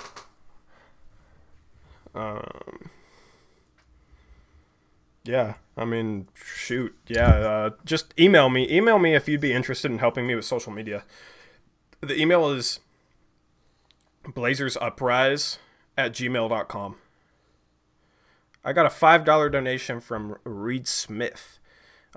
Sorry if you didn't want your name being said out loud. If you donate to the PayPal, he says phone and I cast a TV. That's awesome. If you guys are watching me on a TV, take a picture of that TV, tweet it at me at ToryJonesYT. I want to see it. But also, if you don't want me to say your name out loud, I'm gonna read you can let me know in your message, and I'll make sure to read the message and then exclude that part. I don't know. I just know some people might not want me saying their name, and when it sends to PayPal, it like sends your name. I don't know who that was from YouTube. Actually, in the message, just say what your YouTube channel name is, and I'll read that off. If that makes sense, I'll put that information in the description and make it like clear. Randall Pink Floyd says, "Do the sample to MJ's Bad and quick change to Chad." He's Chad. Oh, okay. Oh no, I'm gonna use the okay in it, and it's gonna be a subtle thing. Thank God Chad has his own post-game show, so I know he ain't listening to this. He's not listening to my plans, but if I was really honestly, every time he tries to troll me now on his tweets, I'm gonna post a GIF, a GIF of Chad of Pete Davidson with like, oh okay. Like I'm a tweet. I hope he gets the joke, because he'd probably think it was funny if he had seen that before, Oh, I know.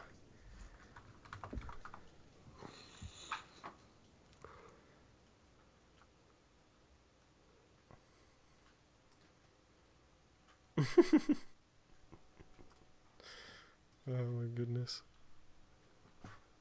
Josh says no lag. Okay, yeah, it was just lagging on the preview.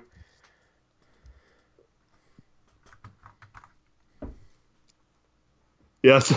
So I read, it must have been like 20 tweets from Trevin earlier.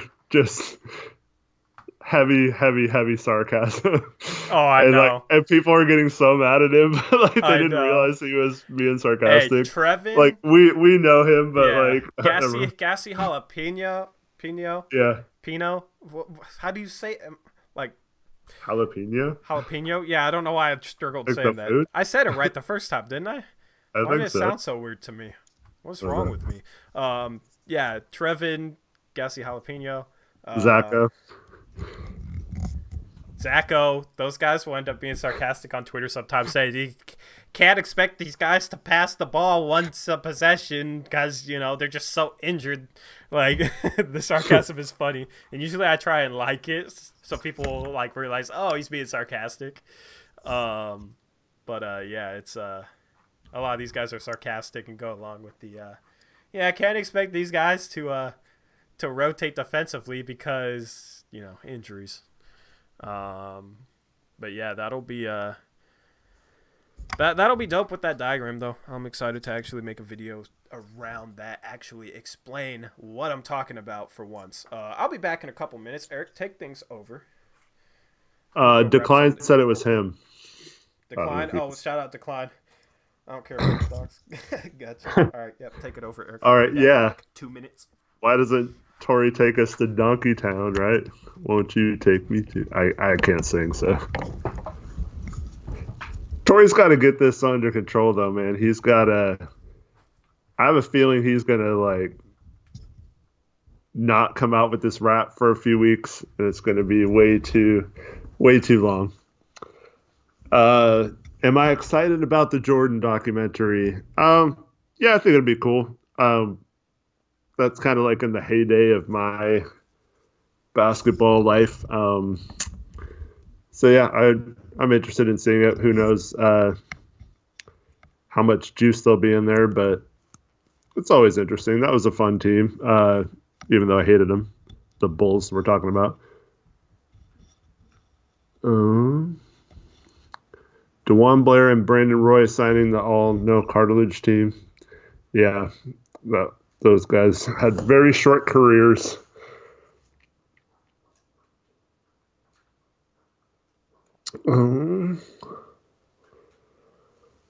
Guys have any fun plans for New Year's Eve tomorrow? I have not watched the Dame Time episodes, Robbie. I've been meaning to, but haven't gotten around to it yet. Near Zero says he left for a minute, came back to a trash can. Tori's post-game show is showing how the Blazers played in the second half right now on the video.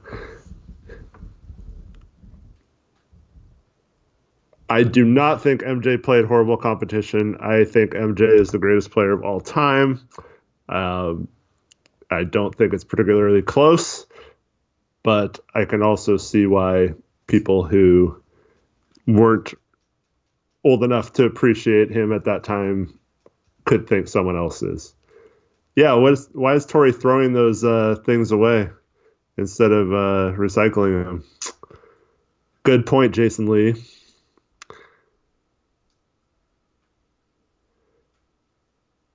No one has any plans for tomorrow?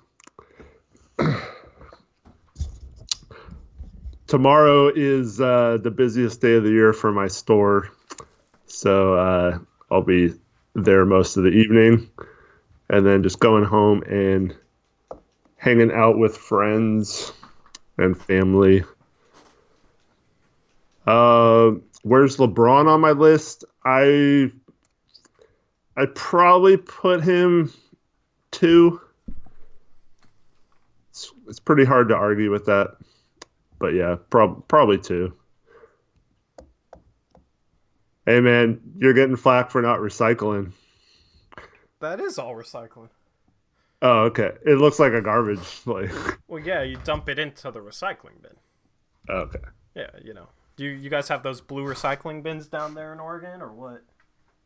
Well, it just looked like it was a regular garbage. Oh yeah, no, it's recycling. It's recycling. I own the Party Spot. It's over in the Aloha, Beaverton, Hillsboro area. And we have a ton of New Year's party supplies. If anyone needs anything tomorrow last minute, we're open from 9 to 8. Yeah. Come say hi. I'll give you a discount if you say you know Eric me from here. Eric will hook you up. He'll hook you up with streamers, right? You sell streamers, right? Yeah, well, we have all kinds of New Year stuff right now. We got kits and no smoking supplies. Sorry. We got wearables. We got noisemakers, poppers, all kinds of stuff. Decorations, tableware. Well, normally you can go to the Moda Center and get some streamers, but this year they're out of stock. And one of the games they won, one of the few games they won, it like broke down and didn't have the stream. Mm-hmm. All right. So you're selling kids what? As an owner, the only kids or sweatshop that I do is my own kids. I make my daughter work, but she's 16, so it's not really a sweatshop. She gets like an allowance for it. But my son, who's now 7, used to come to the store with me all the time when he was little, and I was trying to like start the business. And so yeah, he used to basically hang out there with me a lot. and so he kind of grew up in there. And then we got in a situation where my wife and I kind of work opposite schedules, so we don't really have to pay for daycare or anything. So haven't had to take the kids much lately as I used to. But yeah, it's not a sweatshop or anything. um, Erotic crepe paper. I don't think we have erotic crepe paper, but there is a Mr. Peeps about like a block away if you want. They probably have some erotic crepe paper for you, Randall. Erotic crepe paper. What? In May, the store will have been open for 8 years, Jason. This is interview Eric time. Jason Lee, the Blazers do need to win so the streamers don't get all moldy. What the heck is erotic crepe paper? Josh Christensen says, Tori, what are you studying? What do you mean? What am I studying? Are you talking about the book that's behind me? Are you talking about that thing? Or maybe you just meant school, like if you're... I'm not in school next semester, but business. I don't know if you asked that because of the book behind me. Yeah, I mean... I'm trying to start a business that you guys can't really know about yet, but in a year, it'll be hopefully full-fledged. I'd be making more videos if I wasn't trying to create the business that I'm trying to create, but I can't tell you guys about it. Eric can't tell you guys about it. Maybe I did while you were gone. No, I was listening to it. I had my phone. Oh. I if you tried to expose me or say something about me, I'd have come back and put you in your place, and we would have been, yeah. There used to be a liquor store in the same complex as my store too, but they moved down the road a little bit. Oh, so you enjoyed your breaks, huh? Yeah, we'll go back to this fish conversation, but yeah, I don't really drink that much, so. Drinking like a fish. Eric drinks like a fish. Mario Hazonia merch, Tori. I gotta get the Mellow merch out first. The book behind me is actually. Hold on, give me a sec. Can you hear me? You can't hear me. What'd you say? I had to pull out my headphones. I don't know. I could be wrong here, but I saw someone on Twitter saying that Mello was like super, like he goes after people who uses his likeness, stuff like that. Does he? So don't get in trouble. I thought so. I heard something about that Trailblazer shirt getting shut down or something. Huh. Well, that would completely scrap my apparel design. Yeah, because that's what this is. It's like base shirts for apparel or whatever. Yeah. So it's like look how many pages we got here. This is a guy I know that might be like my provider, but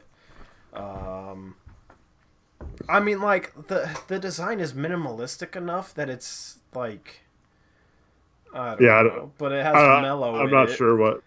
I mean, it makes sense that you can't just use someone's likeness and profit off them, but.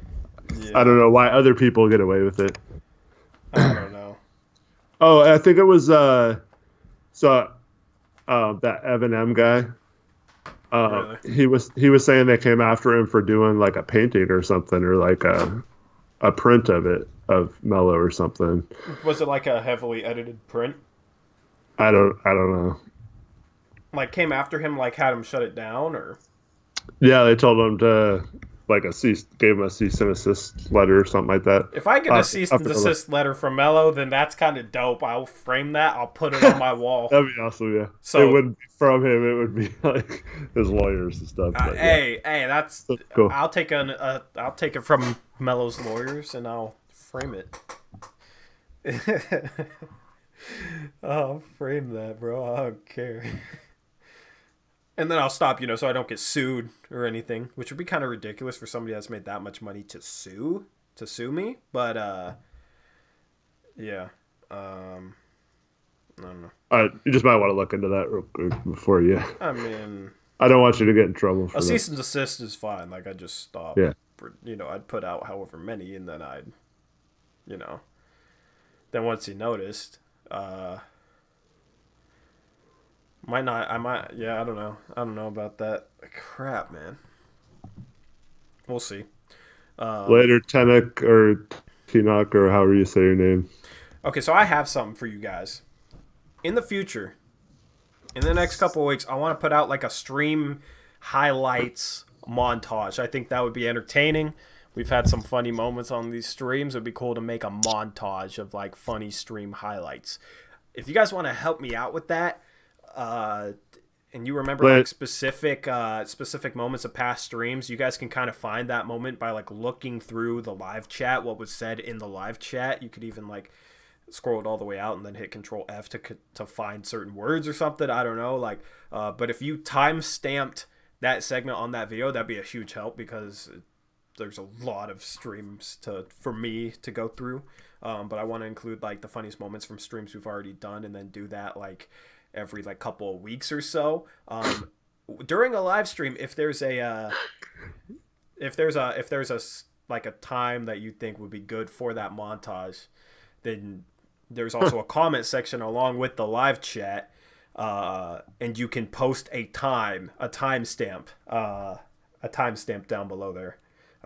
In the comment section. So if you post a timestamp, I can go back through the video and be like, oh, this timestamp, okay, I can cut it out and just throw it in my editor, that type of thing.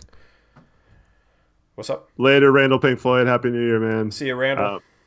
No, just Russell first round exit Westbrook. Would you put the forehead stuff in that? Hell no. And then Mario Hazonia said you should have an all rants compilation. Oh, that would be good too. Hey, we could do different types of montages. If people like helped me out by going through the comments and I had enough people like timestamp and stuff, I could do multiple different types of montages. That would be funny. That'd be entertaining. It would be awesome. The Tory Jones rants montage. Tory Jones ranting about Terry Stotts. Tory Jones ranting about, You've been very angry at the beginning of some of these. I have been, bro. I remember the Philadelphia game and the Warriors game. Yeah, so you guys want to go back to games you know where I ranted, timestamp them, man. You guys can help me out. Josh Christensen says the Cleveland game post midi. Yeah, dude. And the one where Hood got hurt, that was the best one. That one was kind of. But that was more like. I don't know if I include that in the rant because I'd want the rant video to be kind of like funny in a way. And rant, it was just sad. I was hurt. But yeah, go back through and timestamp segments you like, funny. If they're rants, if there's certain things you think I should include in a montage, you guys can help me out. Because the more of you helping me out, the easier it'll be for me to do that. Because going back through streams, like I definitely forget certain moments that you guys probably remember. But like I'm talking about like the Panda Express conversation we got into like a month ago, a month and a half ago, like stuff like that. Put that in montage. Yeah. That's what I like about this. We break stuff down, but I think because it's a live stream, because we can be relaxed, because we can be ourselves, I think our banter is as good as any else out there. And because we have a live chat too. That's the bonus. That's the key, yeah. Yeah. We got some funny people in here. Corey, what do you do besides YouTube? I've been going to school, but I'm trying to start a business right now.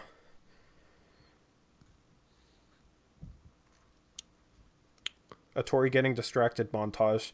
Yeah, me not responding to Eric because I'm too busy reading the chat, and then I'm like, oh yeah. See, we could create so many good montages. Tori's girlfriend called in the middle of a stream montage. That would be in like the funny montage, and then like I could like possibly screenshot the chat too, and like include that in the video somehow. I could edit it so that it would be like on the video and like transparent except for the comment probably. I don't know. I could figure something out to like include the chat. It'd be a good like piece. It would be a good video to try and advertise the channel with. You know what I mean? Yeah. Tori talking fast food montage. Dustrum said that would be like an hour long if the video of you getting distracted. Oh my goodness. Yeah. Because I definitely do. There's times where I'm reading chat and Eric will say something. I'll kind of like zone out because I'm like reading stuff in chat, and then Eric will be done making his point, and I'll be like, "Oh crap, I'm supposed to add on to that, but I don't really remember what he said." So I'm just like, "Yeah, I agree with you. That's a great point. I definitely agree with you on that one. I think Stott sucks. Yeah, you're right." I need to start figuring out when that happens so that I can say something about you, and then you just agree with me. If you don't know when it happens, then that means that, oh, yeah. Oh, you mean before? Wow, you're saying it? Oh, that'd be bad. Yeah, like I'll just be talking, and then I'll notice you're distracted, so I'll be like, yeah, Tori sucks in basketball, and then you'd be like, yeah, I agree. He's not saying We could kill these montages. So anybody who helps me out, I'll give you guys a shout out. Anybody who timestamps, whoever timestamps the most, I'll give you guys like the first shout out, the biggest shout out. But I'll give you a shout out in like the description, maybe the comment section or something, if you help me out by timestamping those. Because that's something I've wanted to create for a while. It's just a lot of work, and I've been doing this graphical stuff. I've been doing this. Let's see here. I've been doing that's the one graphic you guys get a preview of. So like when I'm switching screens, because I'm gonna do a bunch of other graphics and stuff, so I'll be switching screens a lot. But that would like switch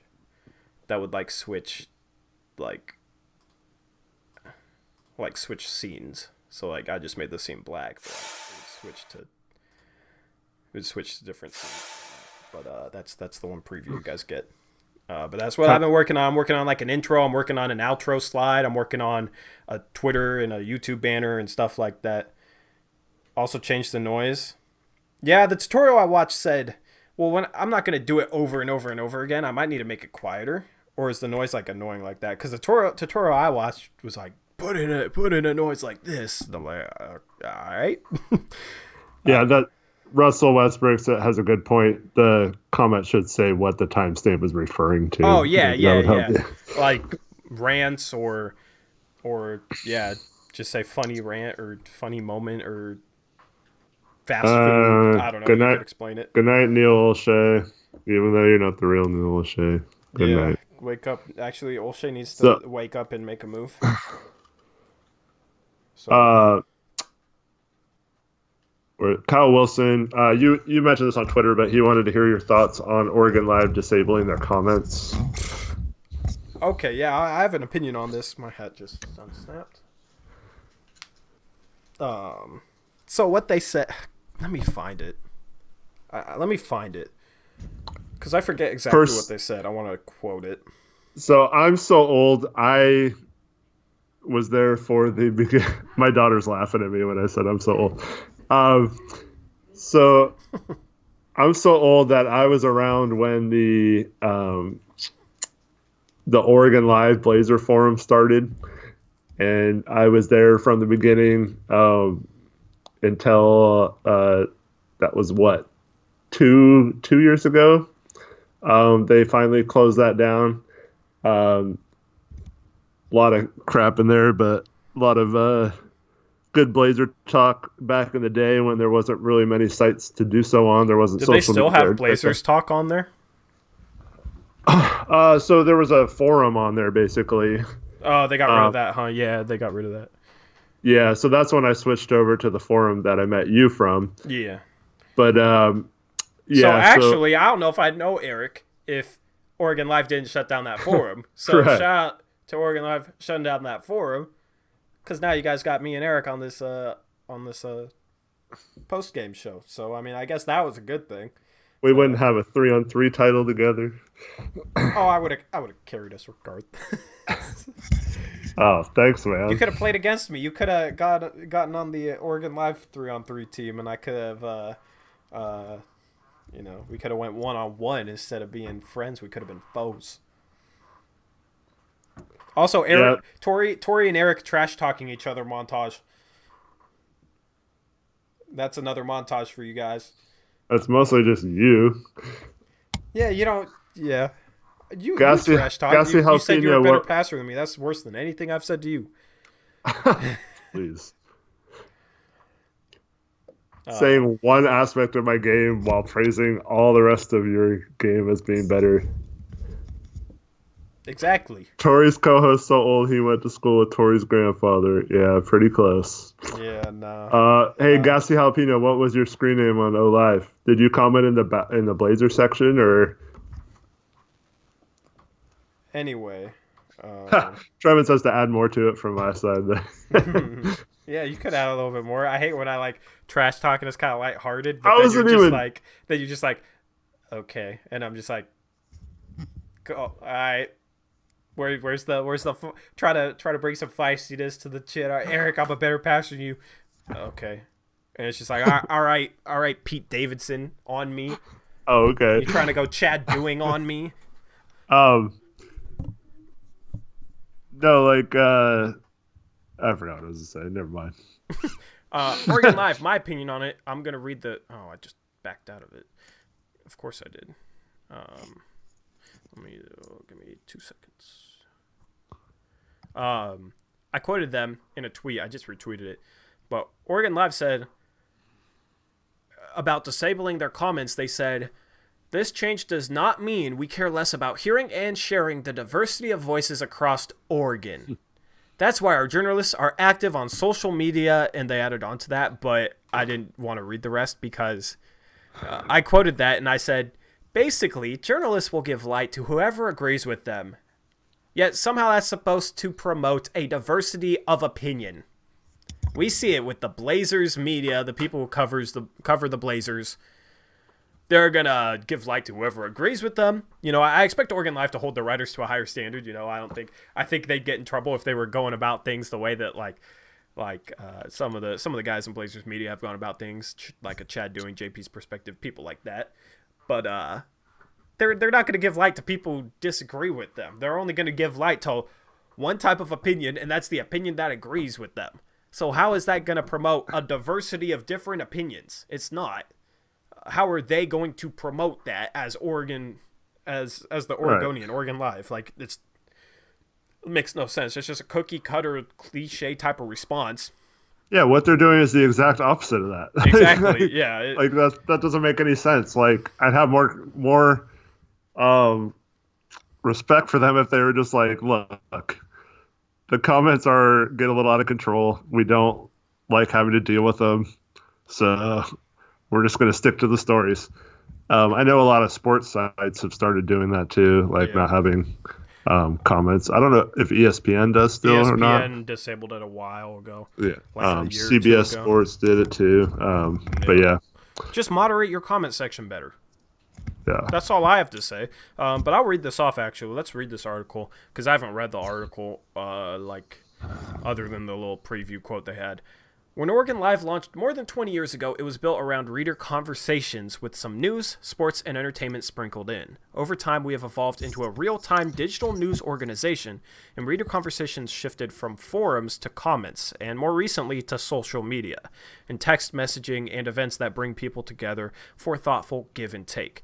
In light of these business and societal changes, we've decided to eliminate website comments, as have many other news sites over the past decade. This change will occur at 6 a.m. January 2nd.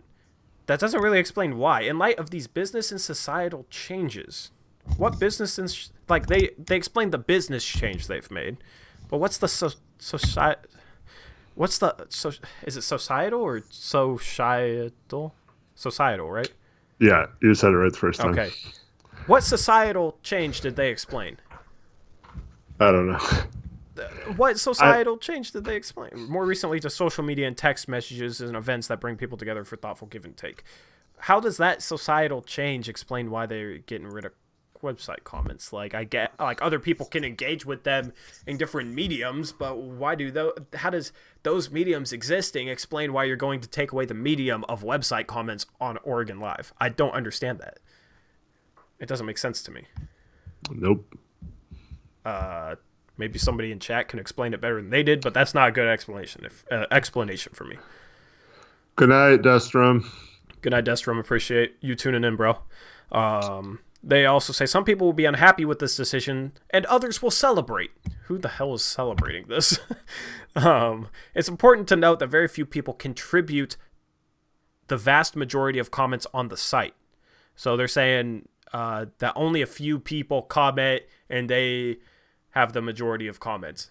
I think there's probably a lot of people that enjoy reading through those comments that don't comment. So just say I don't know. It's a weird way to look at it. Most readers never comment or read the comments. Okay. I don't know how they would tell who reads the comments and only reads the article. I don't know. I mean, I guess they do. But in fact, across our company's websites, which serve 50 million unique visitors in an average month, so they get 50 million unique visitors a month, just 2,340 people produce more than half of the comments. Just 3% of visitors to Oregon Live read the comments over a 3-month period last summer. A tiny fraction of visitors ever post a comment. That's the most ridiculous explanation. That's ridiculous because their most diehard supporters, the people that read the most comment on their site, are going to be the people reading the comments and commenting on it. And they're basically telling those people, you don't matter because you only make up a small portion of it, even though you read our stuff and support us more than the other people. We're viewing you as on par with somebody who just randomly clicked on an article because they saw it come across their Twitter feed and they barely read us. You're just as important as Joe from frickin' Maine. Like, that would be like you disabling chat on these YouTube videos. That's like me saying like, "Oh, I got 20,000 views on a trade deadline video where I covered every team, so therefore I'm going to disable my comment section on all videos because I only got 50 comments on that video with 20,000 views, and only, that shows that only 3% of my viewers comment, so I'm going to disable all comments." Like, it literally makes absolutely no sense. That's the most ridiculous explanation ever. Hopefully I explained why that's ridiculous, but like, you're basically crapping on your most loyal supporters. Just to... Yeah. And like I said, they got rid of all the forums, and I used to be in there all day long, like talking to people and, talking Blazers, and, there was other forums too. And there was like Beavers and Ducks and all that kind of stuff. Gassi Alpino mentioned like high school baseball forums or something weird like that. But like when you disable all those, like, I have no reason to go to Oregon Live anymore unless like someone links a story that I want to read. But I've even thought of going to their website to get news because it's so much easier to get it elsewhere now. Yeah. And if you start ending the only reason people go there still to like interact or make comments and stuff, now like no one's really going to care about that site anymore. Yeah. I mean, I don't know. They also said right after that where was it at? Right here. And let's be frank, some of these conversations are uncivil or even downright nasty at times. Moderating the comments for off-topic posts or personal attacks takes time and resources that are better spent producing independent local news. So producing, oh my god. They just don't want to get involved with the politics, which I understand that part of it, but just explain it for what it is, because like that's a BS response to me. You can have people that moderate for free. I'm sure to save the comment section, there would be people who would be willing to moderate for free that would do a good job of it. That's what many platforms do. That's what many comments do. That's what I might do in the future. Like once this channel grows, grows a bit more, I'd have people that I know support the channel that do a good job moderating, who want to moderate. I'd have them do it. And they just got done saying, hardly anybody comments, and like a lot of people, like only a few people produce the most comments or whatever. And now they're saying, oh, it takes too many resources to moderate them. That's just not consistent to me. And this is just obviously the typical like media company reply. And they're basically... The thing is, it's such a cookie-cutter cliche reply, and it's still basically crapping on their most supportive readers. Basically, that's the best way to describe it. They're crapping on their most loyal supporters, even though it's a cookie-cutter cliche like media type answer. If you're gonna give a cookie-cutter type of media BS answer, at least make sure you don't crap all over your most loyal supporters. The fact that you do both is absolutely ridiculous. So this article is this article is ridiculous. I'm just that's so stupid, man. Their response is stupid. I'd understand it where if they said we felt pressure from stuff that's happened outside our company to disable comments or something like that, or like a lot of sites are disabling comments and we don't want, I don't know. If they're just honest of their reasoning, I'd respect that a lot more. You know, I don't really understand their reasoning, so I'm trying to like phrase it with what they should really say based off the reasoning, but I don't really understand it. Just say why you're actually doing it. Screw the cookie cutter stuff. I hate that. Yep, I agree.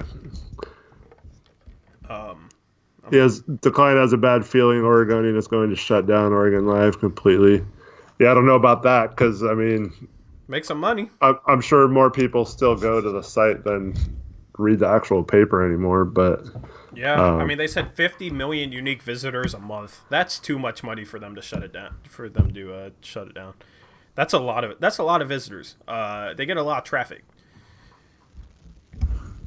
I highly doubt they're going to put the resources they use for comment moderation towards local news.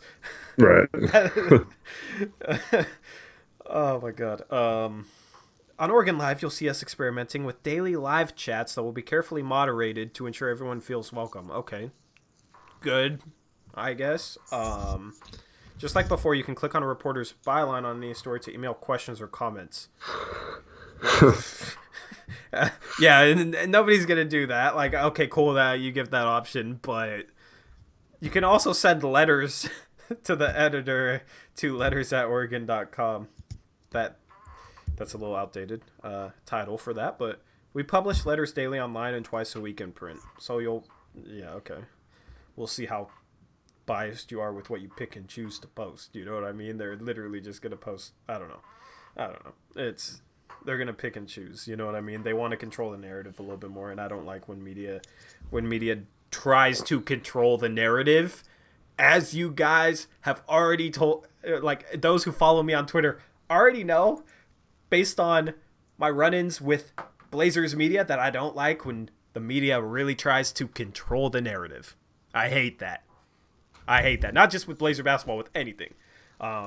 Provide news, provide information, provide insight, maybe analyze stories, whether it's basketball, whether it's, something that doesn't relate to sports.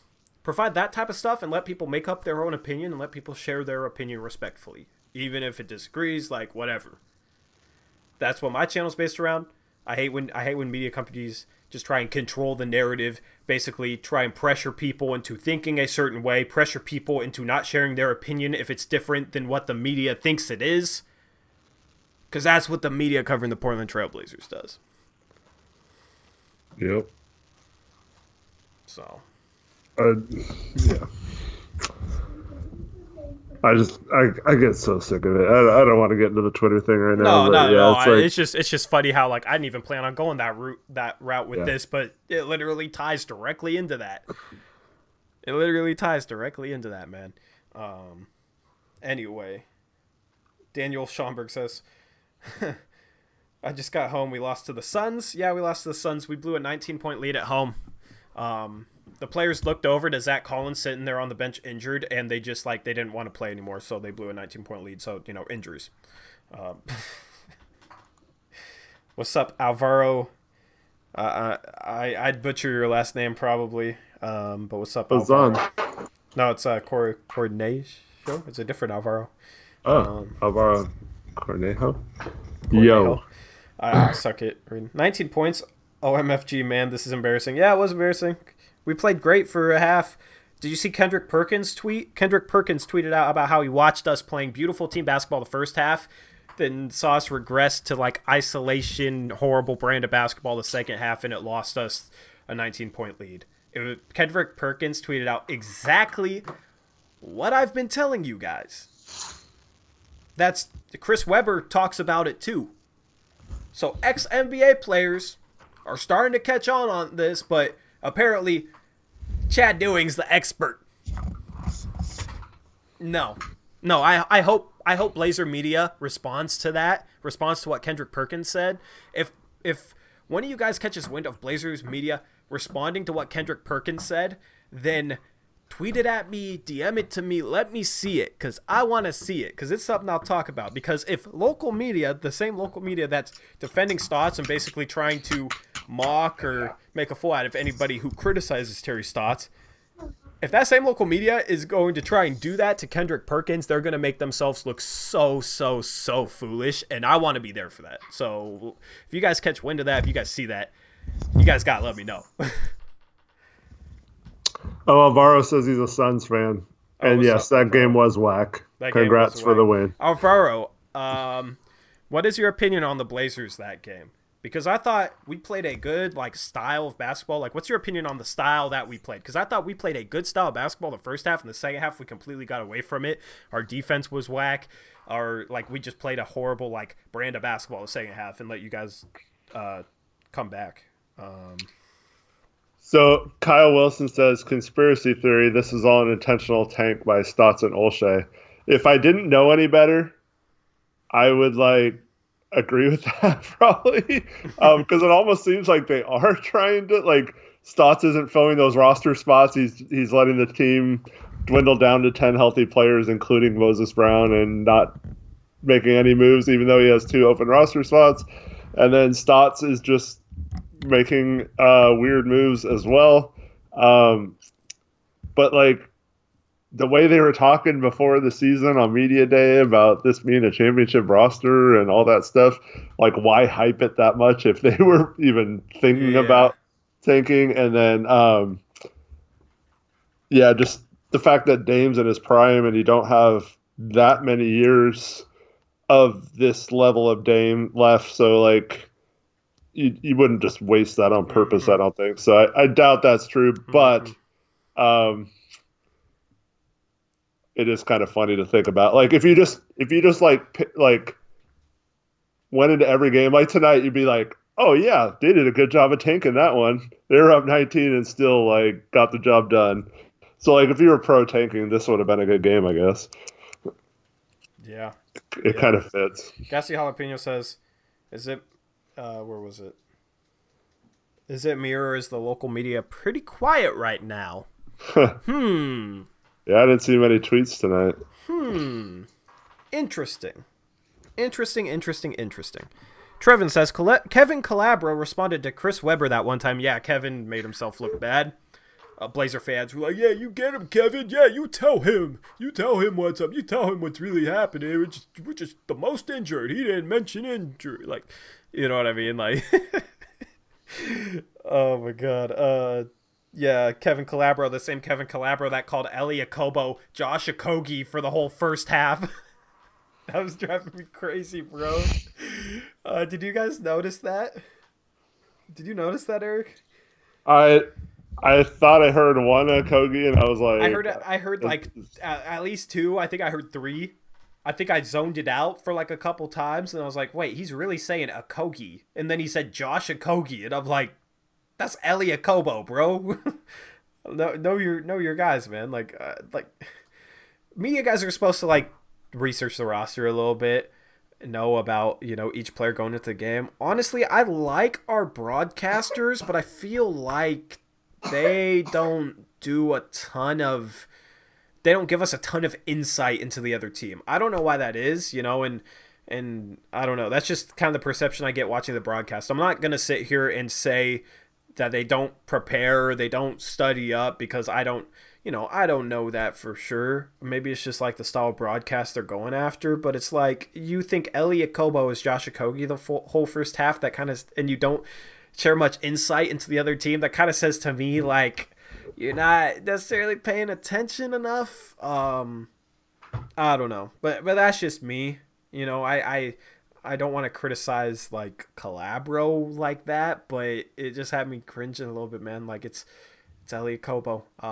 At least he knew it was Josh Okogie. At least he didn't mix the two, I guess. But come on. Yeah, it's not as bad as Marv Albert lately, though. Yeah. Oh, I really like our broadcasters, man. I really like Lamar Hurd. Lamar Hurd provides like a lot of insight on the game in general that I really, really like some good points. And I think he does a good job of like walking the line he has to walk as a Blazers broadcaster, but also like kind of pointing out things that they might be struggling with and phrasing it in a way where he's not going to get in trouble. You know what I mean? Like when we didn't switch that last defensive possession against Philadelphia, he was saying something like, yeah, most of the time you switch there, like when we did switch, I mean, like which is phrased well because he's not getting in trouble for that, but he's also saying like, I heard it as like, I have no idea why they didn't switch there. So like they're good. I just like one of my only complaints is that they don't give us a ton of insight into the other team. Tori gets fired after one game as a broadcaster.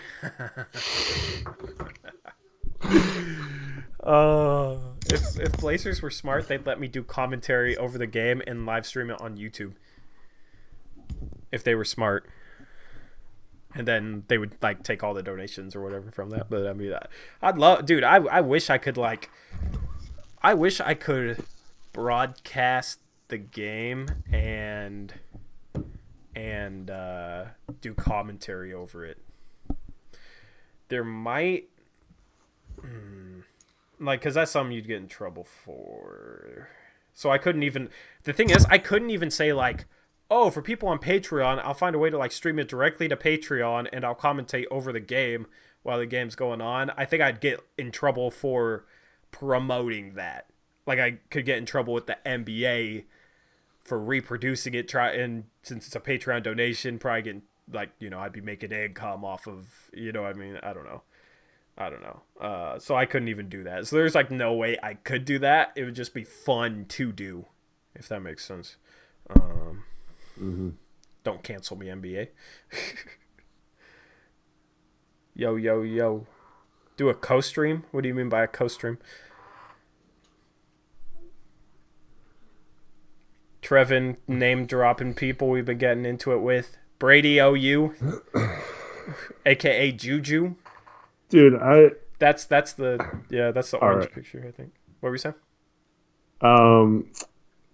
Yeah, Jason Peterson and that Josh Simons guy. Although, so he started out being like really crazy, and then as I started to talk to him, he was like, "Oh, I actually agree with that." Who was that? That Josh Simons guy or something. Yeah. It's just funny, like why are you being crazy? Like, just listen to what we have to say. If you disagree, you disagree. But like, we raise good points, I think, and they're well analyzed. Yeah. I forgot that was like a day ago, so it's already. I got in this whole thing with some. It might actually. My theory is that this person is a member of Pinwheel Empire, just on like his personal account or something, and that the person I got into it this morning with. But yeah. What was his name? It's 949. 949. Yep, 9_49. I'm gonna have to find it. Well, see, I only found it because. Oh yeah, that guy, yeah. Of one of your.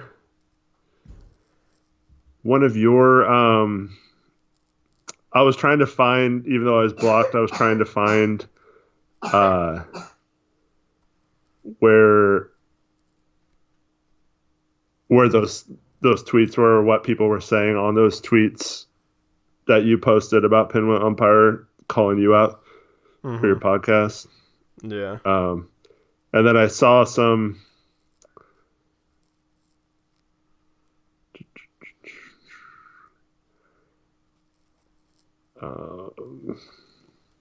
At least this guy didn't like retweet every freaking thing instead of reply to it. That's one positive, I guess. Yeah. So he put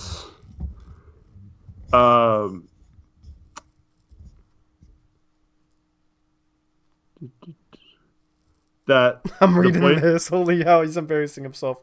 What? The Blazers have habitually overachieved the last 5 to 6 seasons. Mm-hmm. And so Trevin said, based on what? And then he put, they routinely outperform professional and amateur analysis record estimates, 6 likely 7 straight playoff appearances. Maybe you just started watching. And then Trevin says, what makes expert estimates accurate? Yeah. So I don't think it's 49ers 49. I just think it's like some sort of wordplay thing. But yeah, I don't know. It makes me want to beat my head into the mic, man. But yeah, so I asked him how, because, you know, in 15-16, the season after LA left, we won 44 games and made the second round, right? Mm-hmm. So then the following season, we won 41 games and got swept in the first round. So, like, how is that? Like, wouldn't you think you would do at least as good as the previous year? Maybe not in the playoffs, but like record-wise. Mm-hmm. And it's not because of injuries. We had like the same roster basically, plus Evan Turner. But yeah, so Gas Jalapeno, Danny Meringue is the one who called us flat earthers, but he's been toning it down a little bit lately. He didn't necessarily like he compared people who criticize Stotts to flat earthers. Right. But he's not a guy who really like mocks people. Like that was like him stating his opinion. Chad Doing, JP's perspective, they like mock people. I have no problem with Danny Meringue, man. I have no problem with Danny Meringue. He doesn't agree with us, and he's always been kind of like just like a little feisty in a way, and like I'm kind of a little feisty, so we've like clashed a little bit in the past. Like we clashed about that flat earther thing, but I don't like, I respect what he has to say more than like Chad Doing being childish on Twitter or JP's perspective being childish on Twitter. They're stupid tweets back and forth. And this is coming from somebody who was a Chad Doing, like, was a fan of Chad Doing's show. I'm a fan of Travis Demers. I'm not really a fan of Chad Doing anymore because some of the stuff he's been doing, man. But, like, I wasn't really a fan of, like, Danny Meringue's content. I wasn't really a fan of Dan Meringue. I was much more a fan of Chad Doing and his show. So this is coming from somebody who is a fan of Chad Doing, not Dan Meringue. I have a lot more respect now for Dan Meringue and the way he carries himself than Chad Doing, which is something that I would have been shocked to say in the past. But, like, Dan's been fine. Like, I you know, I'm fine with Dan. So, Sir 3255 says, I think he was talking about sportsbook, i.e. Vegas over-under numbers. And this isn't a Stotts thing, though. Like, I remember back in college in, like, the late 90s, early 2000s, betting on Blazers over-under win totals because it was, like, really low every year. Mm-hmm. It's just people have never respected the Blazers that much. And let me just say this real quick. The over-under for Vegas is basically what the average bettor would bet because Vegas wants money on both sides. So it's not like experts in Vegas saying how many teams they think that the Blazers will win. It's people in Vegas trying to set an amount that will get an even amount of bets on over and an even amount of bets on under because that's the way they can guarantee themselves the most money. So it's a reflection of the average bettor who isn't like a super knowledgeable fan. So when people say, oh, well, Vegas had us at this many wins and we overachieved. Why are you...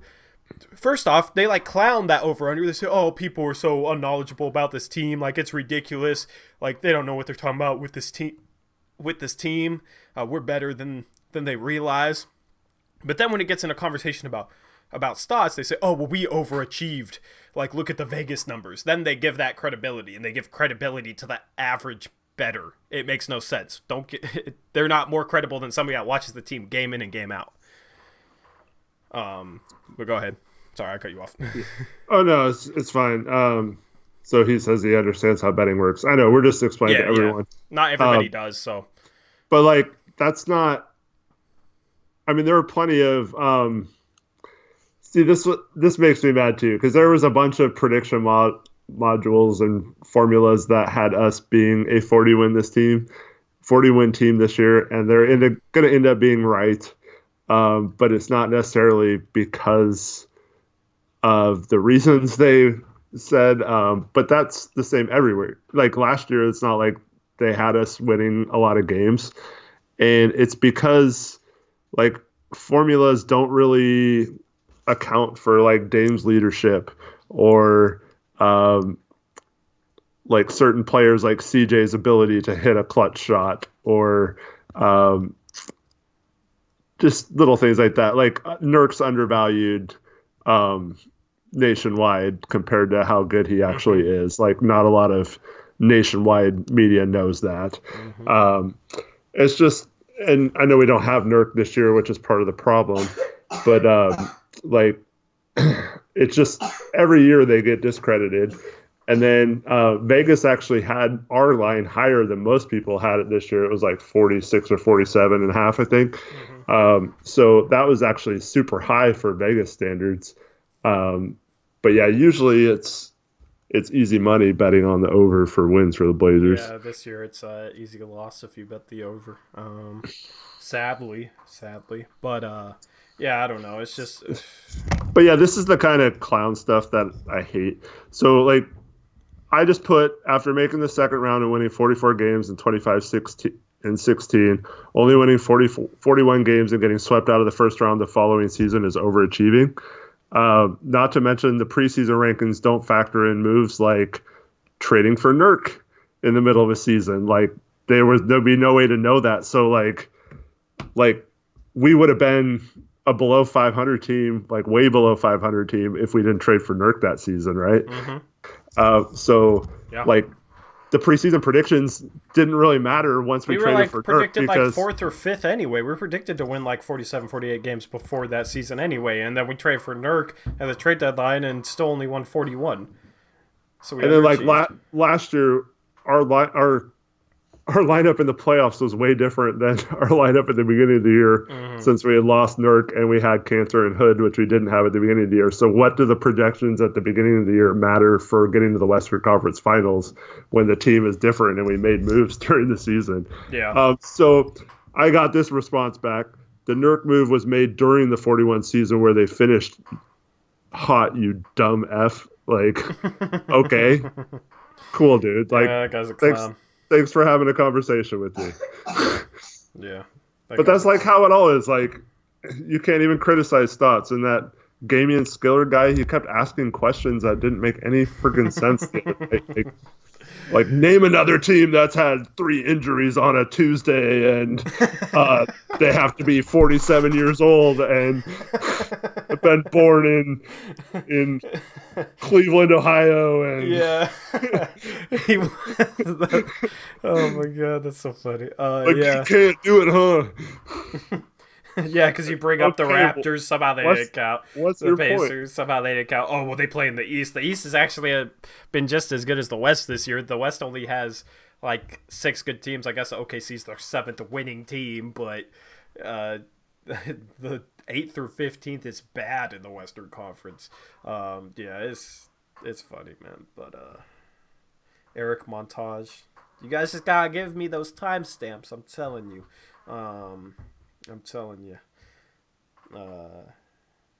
Anyway, yeah, we're gonna lighten up on Twitter. I was trying to be like super nice today, cause I tweeted something. God, dude, like, what was it? Let me find it.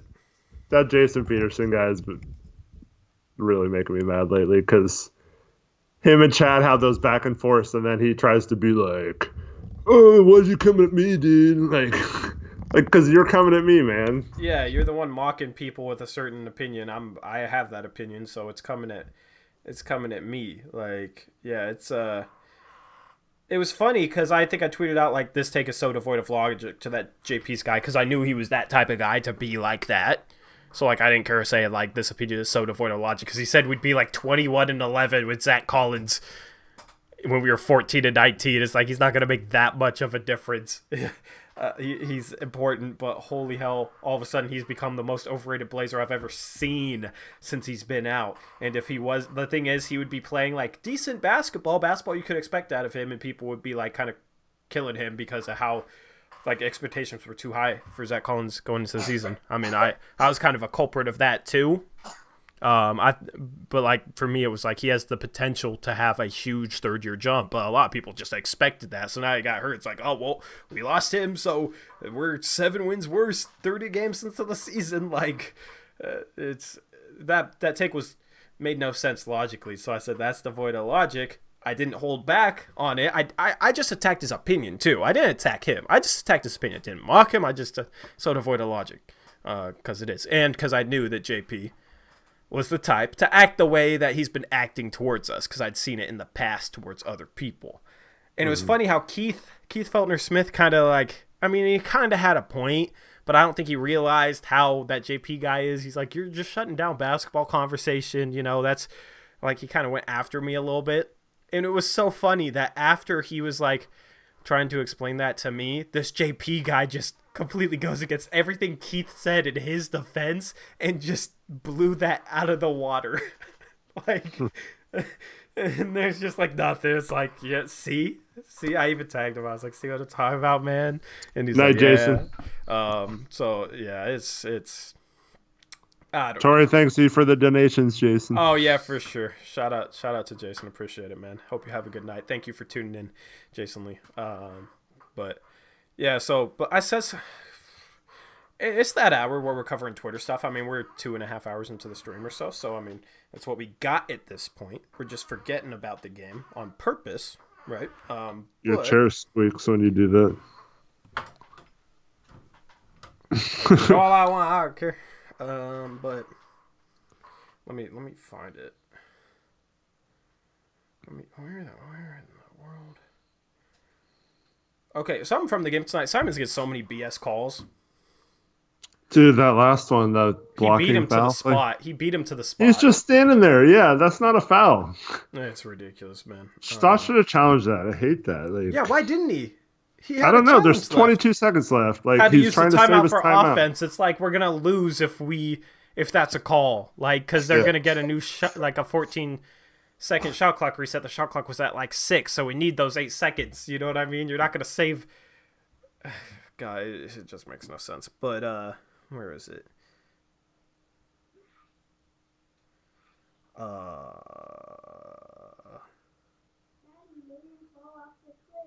Let me see. I said at the start of the game, when I watch the way Phoenix runs their offense, I wonder, why can't we do that with our starters at least? Like, consistently, which we did in the first half. In the second half, we went away from that. And for the fans, 503 Blazer fans, he like gets chippy with me for no reason because I think we're cool. I played against him 3-on-3. Like, I've had good interactions with him, but he's like a Stotts fan, even though he played college ball. So I would think he would see some of the stuff that I'm talking about. Apparently, I don't know. And he agrees with a lot of stuff I'm talking about. So I don't know why he gets so like worked up over it. But he tweeted at me. He says, "Man, you really can't get off this topic." After I said, when I watch the way Phoenix runs their offense, I wonder why can't we do that with our starters at least. Like, I didn't even name drop Stotts. I was just like, I was literally just saying like something that I wonder. Could have answered, I don't know. But he said, I'm not trying to start anything, but the Blazers are on a run, and this is tweeted. If it's something about the style of offense, wouldn't that be directed at Stotts, or am I wrong? I'm like, it could be directed at Stotts, could also be directed at the players. I don't know. It's not that deep. I just tweet out my thoughts on the game I'm watching. That's all I do. That's all I do. I think I tweeted something else about, like, I just want us to play the style of offense that we're playing right now. And then they stopped. So, there you go. Well, against the Lakers, I made a comment about how I like seeing a new play where Dame went off 2 picks and got an open 3 and hit it. And I got responses like, I have a headache from this. That 503 Blazer guy fan said, like, plays don't work 100% of the time. Like, really, dude? Like, I didn't know that. Like, you mean there's not a play that works 100% of the time? Are you serious? And then, like, Chad responded to the guy who said he had a headache saying, that's rough, man. And then, like, that Jason guy was like, they hit me up every day with this crap, like, dude, like, I was you giving bring it. Stotts a compliment. Like, Yeah. I was saying, like, I'd like to see this. Like, it's good that he's implementing something new. Like, I can't even say that. Like, it's just ridiculous. Yeah, you basically gave Stotts a compliment, and they got defensive for Stotts over it. Like, Stotts can't run this every time. Like, no. So because plays don't work 100% of the time, that means we should run no plays then, or we shouldn't try and run better plays. So why didn't we see something similar out of a timeout tonight instead of going ISO? Instead of mellow isolation when he's 2 for 13. Bro, that is the most false narrative about Terry Stotts. He does not run good plays out of timeouts. I've been paying attention to that all year because I've heard that narrative for years. He does not run good plays out of timeouts. It's most of the time isolation. Honestly, we're worse coming out of timeouts than if we just bring the ball up and don't call a timeout. We're horrible coming out of timeouts. I know that is a fact, and these guys don't pay enough attention to realize that, or they're just too biased to admit it. 3 timeouts to end the game tonight. Mellow isolation when he's 2 for 13. Damian Lillard, 32-foot contested 3 with 10 on the shot clock. And then Dame isolated up top. Just got the ball and bounced to Dame, and he like dribbled around for a bit, then shot a contested air ball. That's the play out of the final 3 timeouts. Not one good set, not even close. And honestly, every time there is a good set out of a timeout, I say it because like, oh look, we ran a good set out of a timeout. There we go. Why do we save our timeout to do that? Couldn't we have just done that, bringing the ball up? I remember literally like two. I remember the 2 good sets that we've run out of timeouts this year. One was the backdoor lob that Bazemore threw to Whiteside in Sacramento, and one was the inbounds where Bazemore got the face cut towards the rim in Phoenix. I literally remember the plays and where they were, what team they were against, because they're so rare. And I pay attention to this every single time. It's the biggest false narrative. It's yeah. Hey, Leo's back. What's up, Leo? Damn, y'all still streaming. How long did you tune out for? Apparently he missed the circle jerk. The circle? What? Mario Hezonja wants to participate in a... Yeah, never mind. I didn't see this, so I have no idea what you're talking about. Yeah, I did see. Oh, yeah. It's a circle. Oh, I see. It's right there. Trevin says, Brady was praising Chad's patience for having to deal with you guys in his mentions. I exposed that guy so bad, man. Don't come at me with that. Oh my god. Was he doing that today? I don't know. I noticed it last night. If he's doing that today, it's too bad that's not the real Chad doing it here. I see him calling people effing idiots because we have 3 starters out. I'm gonna report it. It's abusive or harmful. It's disrespectful or offensive. See, I don't like reporting anything. I like people like being able to show people why this guy's a jerk. You know? Oh well, I mean, like on a forum, yeah, but on a Twitter account that he's worked really, really hard to get his following on because he begs for follows, begs for clout. Like, yeah, like, bro, you gotta watch your mouth. Like, gotta watch what you say. He's out here trying to call me an effing idiot, saying that I begged for clout by responding to Chad calling me out 3 times in one night. So it's completely false, and you're gonna call me an effing idiot. Fine, I'm gonna expose you and show people many screenshots of him literally begging for people to follow him and doing follow trains once a day. Like I had to unfollow him for that reason. There was what's funny is like just a few hours prior to that, Chad had tagged you in a post like calling you out basically. Mm-hmm. Like he purposely called you out and you weren't doing anything to him, yet you're the clout chaser. Yeah. Anyway, I'm looking through to see if he said anything today, but I don't think he's. I think he learned his lesson. Hopefully. But it looked like so. I don't know if you posted that one or not, but it looked like one of his things was like start a new account, follow me on this one instead, or something like. So I'm guessing he got blocked by a bunch of people, and then. Maybe, I don't understand what that was about. But he makes edits and stuff, but his edits are literally like a transparent player with like some sort of like something added to them. So like a pumpkin head or something over a background with like a filter or two. It's literally basic stuff. If I literally like just tried to learn it, I think in a week I could do better edits than he does. I'm not here to diss anybody's work, but he's always posting it and like trying to get money for it, that type of stuff. I don't know. It's just this guy, man. Don't call me. Don't call me an effing idiot. Or if you talk to me like that, I'm gonna bring the heat back. But I'm gonna try and be more chill on Twitter. The only reason we're talking about this to this level is because it's midnight, and we're almost 3 hours into the stream, which will probably shut this down soon. Yeah. I gotta go to bed. Big day tomorrow. Oh yeah, kind of surprised we still got like almost 40 people in here. But yeah, no, don't test me like that, man. That's all I gotta say. Chad's still recovering from the loss at the Clink. He thought was an easy win. Let's talk about that. Okay, I'm sorry if there's any Seahawks fans in here. Don't hate us, but me and Eric are 49ers fans. Me and Eric agree on a lot of things, I guess. But they almost blew that game. Though. I'm a 49ers fan. Chad Doing jinxed the Seahawks. There's no way the Niners go up to CenturyLink and beat Russ. No way they can do it. And then even after all the running backs got hurt, he still stuck to that and said it doesn't matter. Doesn't matter. They have Russ. Okay, where's the doesn't matter? We have Dame. Where's that at? But yeah, and then Seahawks end up losing. That was a great game. That was a fantastic game. Go 49ers. Shout out Daniel, 49ers fan. Decline as a Seahawks fan. I'm sorry, man. That was a great game.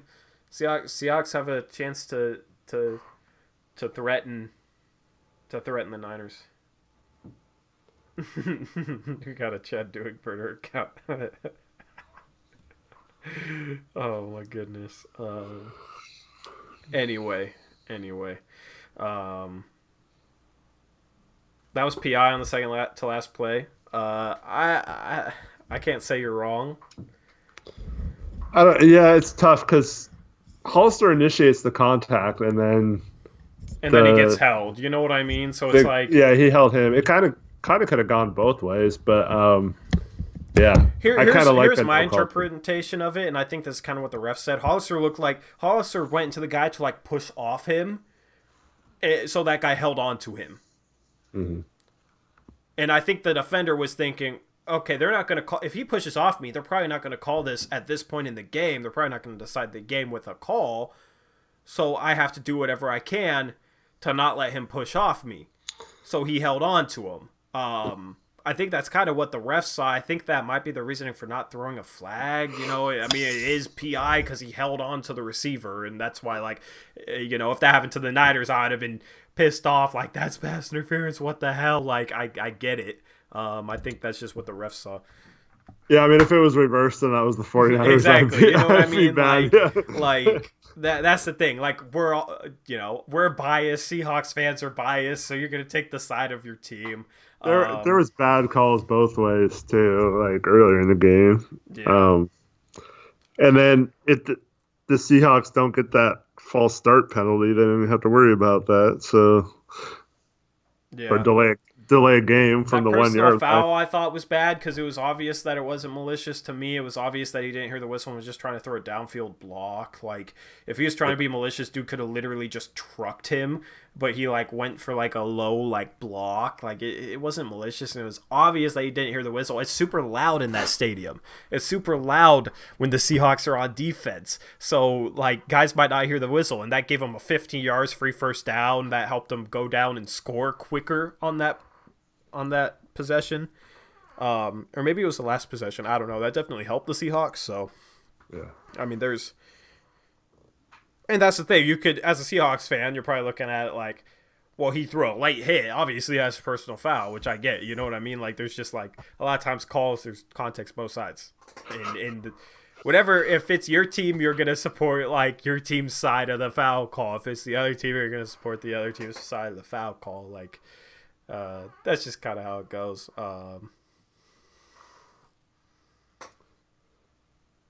Russell is like the modern day Montana. Until Russell gets 4 rings, though. Oh my god, I sound like a Lakers fan. I hate myself. Because I only use that argument for football. I wasn't even alive for him. But no, Russell's awesome, man. He just doesn't have the team around him that Garoppolo does. 40 dude. That's what I. That's the thing. Is the 49ers and the Blazers switch places, man. I'd rather the Blazers were doing this than the 49ers. Like, I wish the Blazers were first in the West and the Niners were freaking 10th or whatever. I wish it was that way. Trust me, I'm a bigger Blazer fan than I am a Niners fan. Like, I'm a big Niners fan, but obviously I don't cover the Niners. I'm a huge Blazer fan, so I wish it was the Blazers. But, I mean, I don't know. I don't know. It's funny how they switch places. In terms of sports, though, I mean, Gonzaga's number one in the nation. For Ducks fans, Ducks are up there doing well. Ducks playing in the Rose Bowl. Ducks had a good season, football-wise. Well, basketball's doing well, too. Yeah, that's what I mean. Basketball and football. But basketball, they're doing well. For people, Seahawks fans, Seahawks are in the playoffs. For Niners fans, because there's a lot of Niners fans around here, and Niners are the number one seed. Gonzaga's number one in the country for basketball. There's some good teams like that a lot of Blazer fans are probably fans of in terms of other sports. So, it's not all bad. Like, at least the Niners are giving me something super entertaining. First round bye. That's awesome. I want one of my teams to win a championship because I've never had that experience. The only championship experience I have is my favorite damn NASCAR driver winning a damn championship. Which obviously, doesn't feel like a team championship. That's not like, I used to be a NASCAR nut, but I'm not like that anymore. I just kind of keep track and watch here and there. That's about it. Dylan Block says, 49ers and Gonzaga suck. Go Seahawks and Portland Pilots.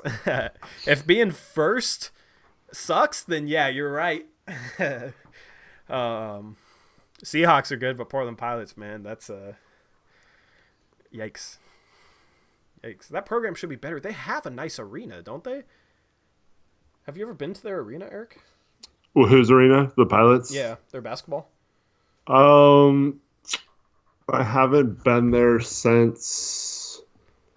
It's probably new since 97, right? Yeah. I haven't been there since. I think they have a pretty nice arena. That program should be better because teams from that conference have shown that you can be competitive in that conference. Like, it's like it's a smaller conference, but you got St. Mary's, BYU, Gonzaga. Like, you've had some consistent tournament teams.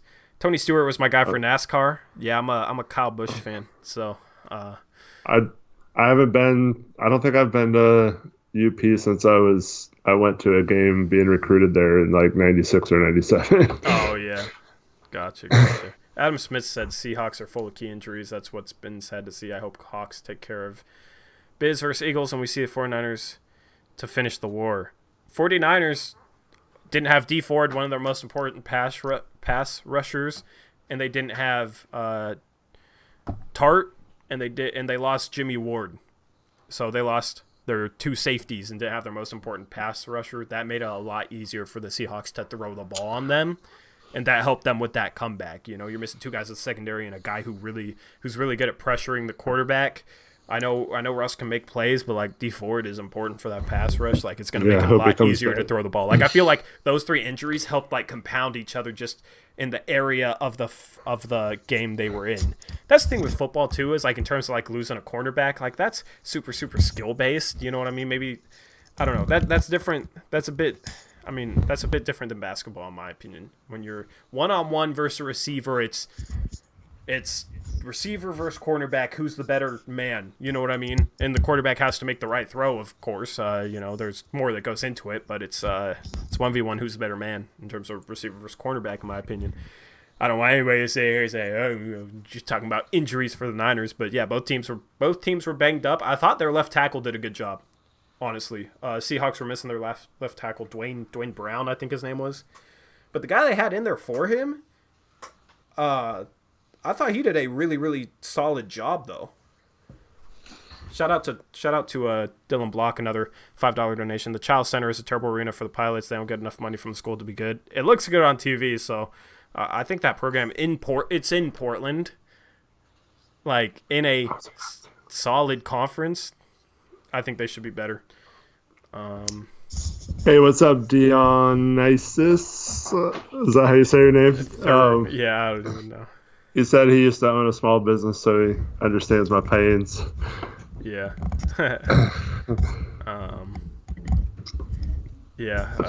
Anyway. Seahawks are without Diggs on D, big deal. Multiple D-line guys out or not playing 100%. Yeah, Seahawks had injuries too. Seahawks are banged up, but the Niners are banged up too. The first game the Niners lost was as close as it could get, and the Niners didn't have Kittle. With Kittle, I think the Niners won that first game because Kittle was so important for their offense. What were you going to say? If the 49ers make the Super Bowl, we got to have like a post-game show or something. If they win. Yeah. A Super Bowl party or something. Yeah, I mean, I want to see a team championship. I want to feel what it feels like. You know what I mean? Because I've never had that experience. So I want that experience. The Blazers certainly are going to give it to me this year, and hopefully soon. But the Blazers don't play that day, so I'm just saying, like, I don't think anybody plays. I don't know. Was that last year or 2 years ago? We played like in the morning. I think it was 2 years ago. Yeah. We played in the morning before the Super Bowl, and that was the game where Al Horford hit like a elbow jumper to win it at the buzzer. Yeah. Got like bounced in. Yeah, screw that. I remember that, yeah. Because, our situational defense. I tagged Chad doing with the Kendrick Perkins tweet. Like you said, they're quiet tonight. Oh my goodness. Anyway. Yeah, I'm just kind of scrolling through stuff. Yeah. He was quiet on the Twitter today. Yeah. But yeah, so we're gonna wrap up this post game show. We just had a almost 3-hour stream, so hopefully you guys enjoyed. Shout out to anybody who's been here the whole time. We appreciate you guys. Yeah. But yeah, my voice is starting to get tired, and I'm starting to feel that stream fatigue. So I'm gonna get off of here. We'll be back Wednesday.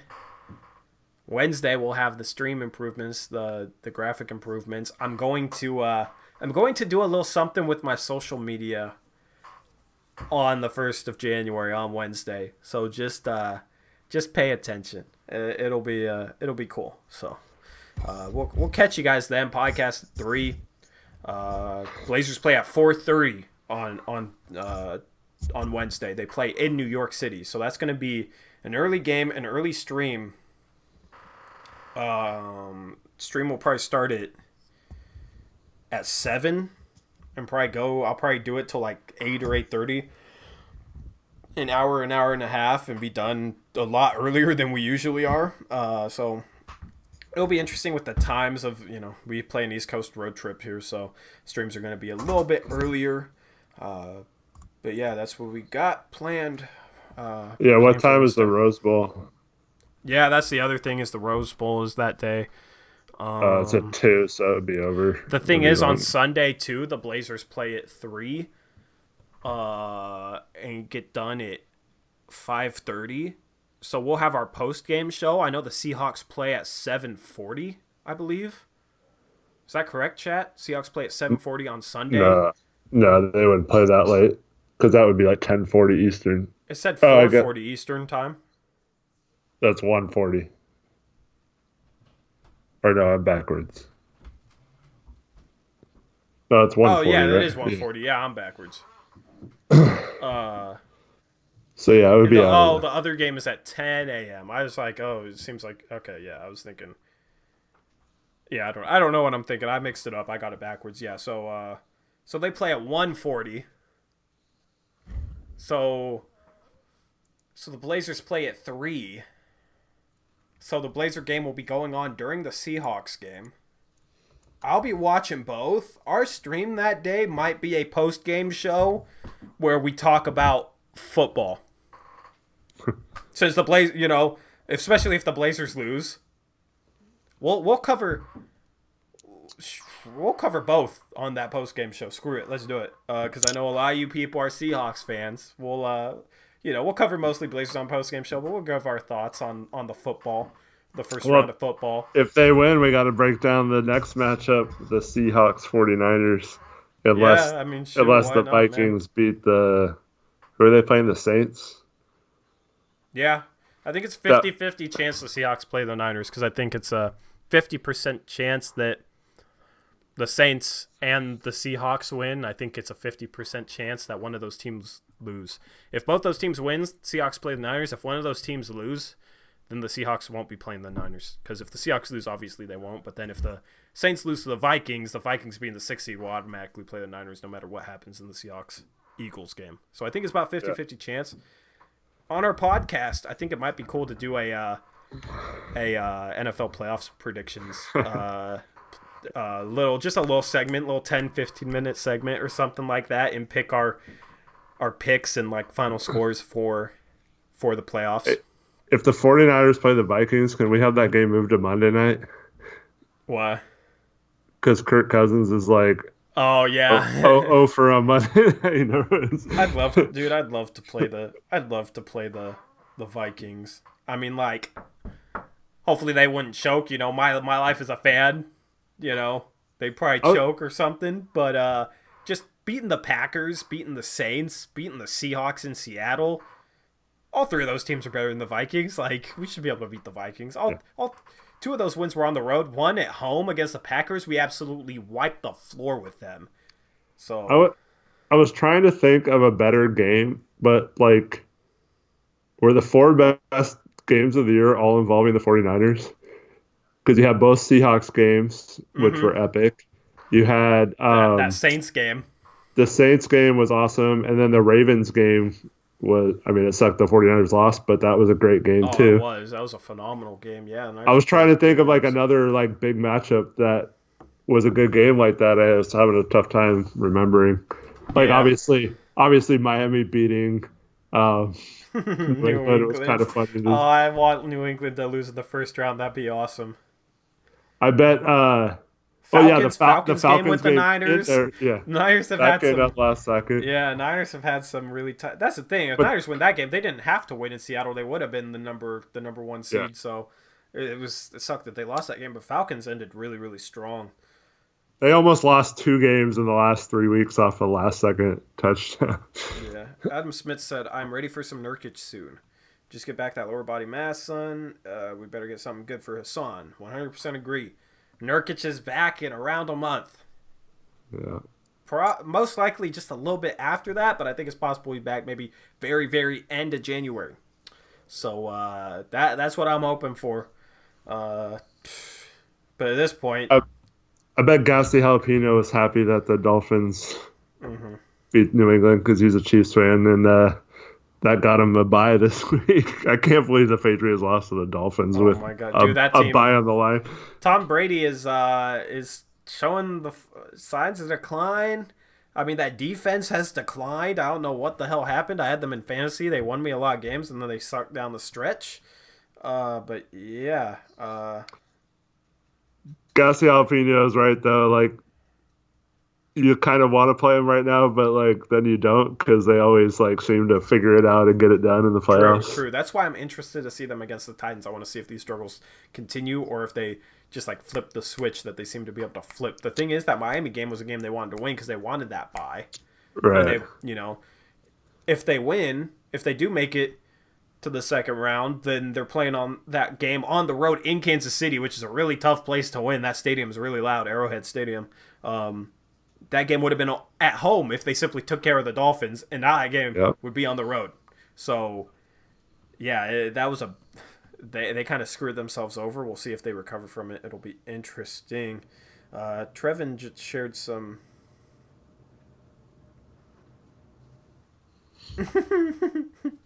Trevin said, "This guy doesn't think injuries impacted our season." And it got liked by that Brady UO guy. Trevin just trolled him. And then he said, "This is what you guys sound like," below the comment. And I saw it. Oh my goodness. We lead the rebellion. We got some trolls. That's awesome.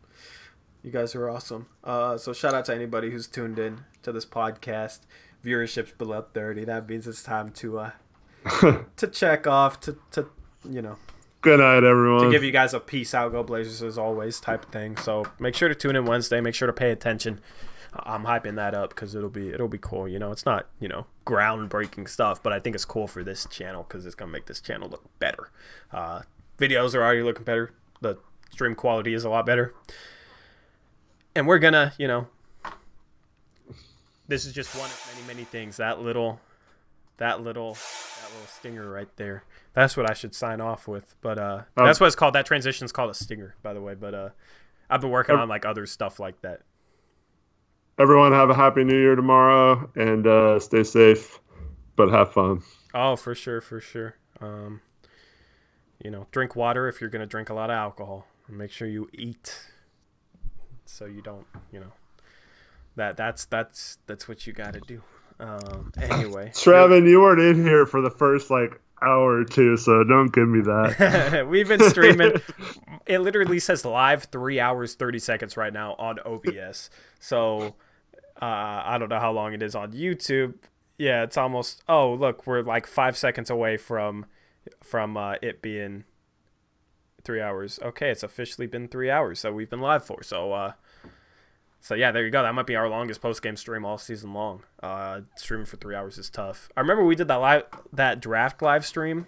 Yeah. This is how I know we've gotten better. We did that draft live stream, and my voice was so dead, and I was so exhausted after that. Do you remember that? Maybe it was just where we were streaming too, but yeah, absolutely exhausted.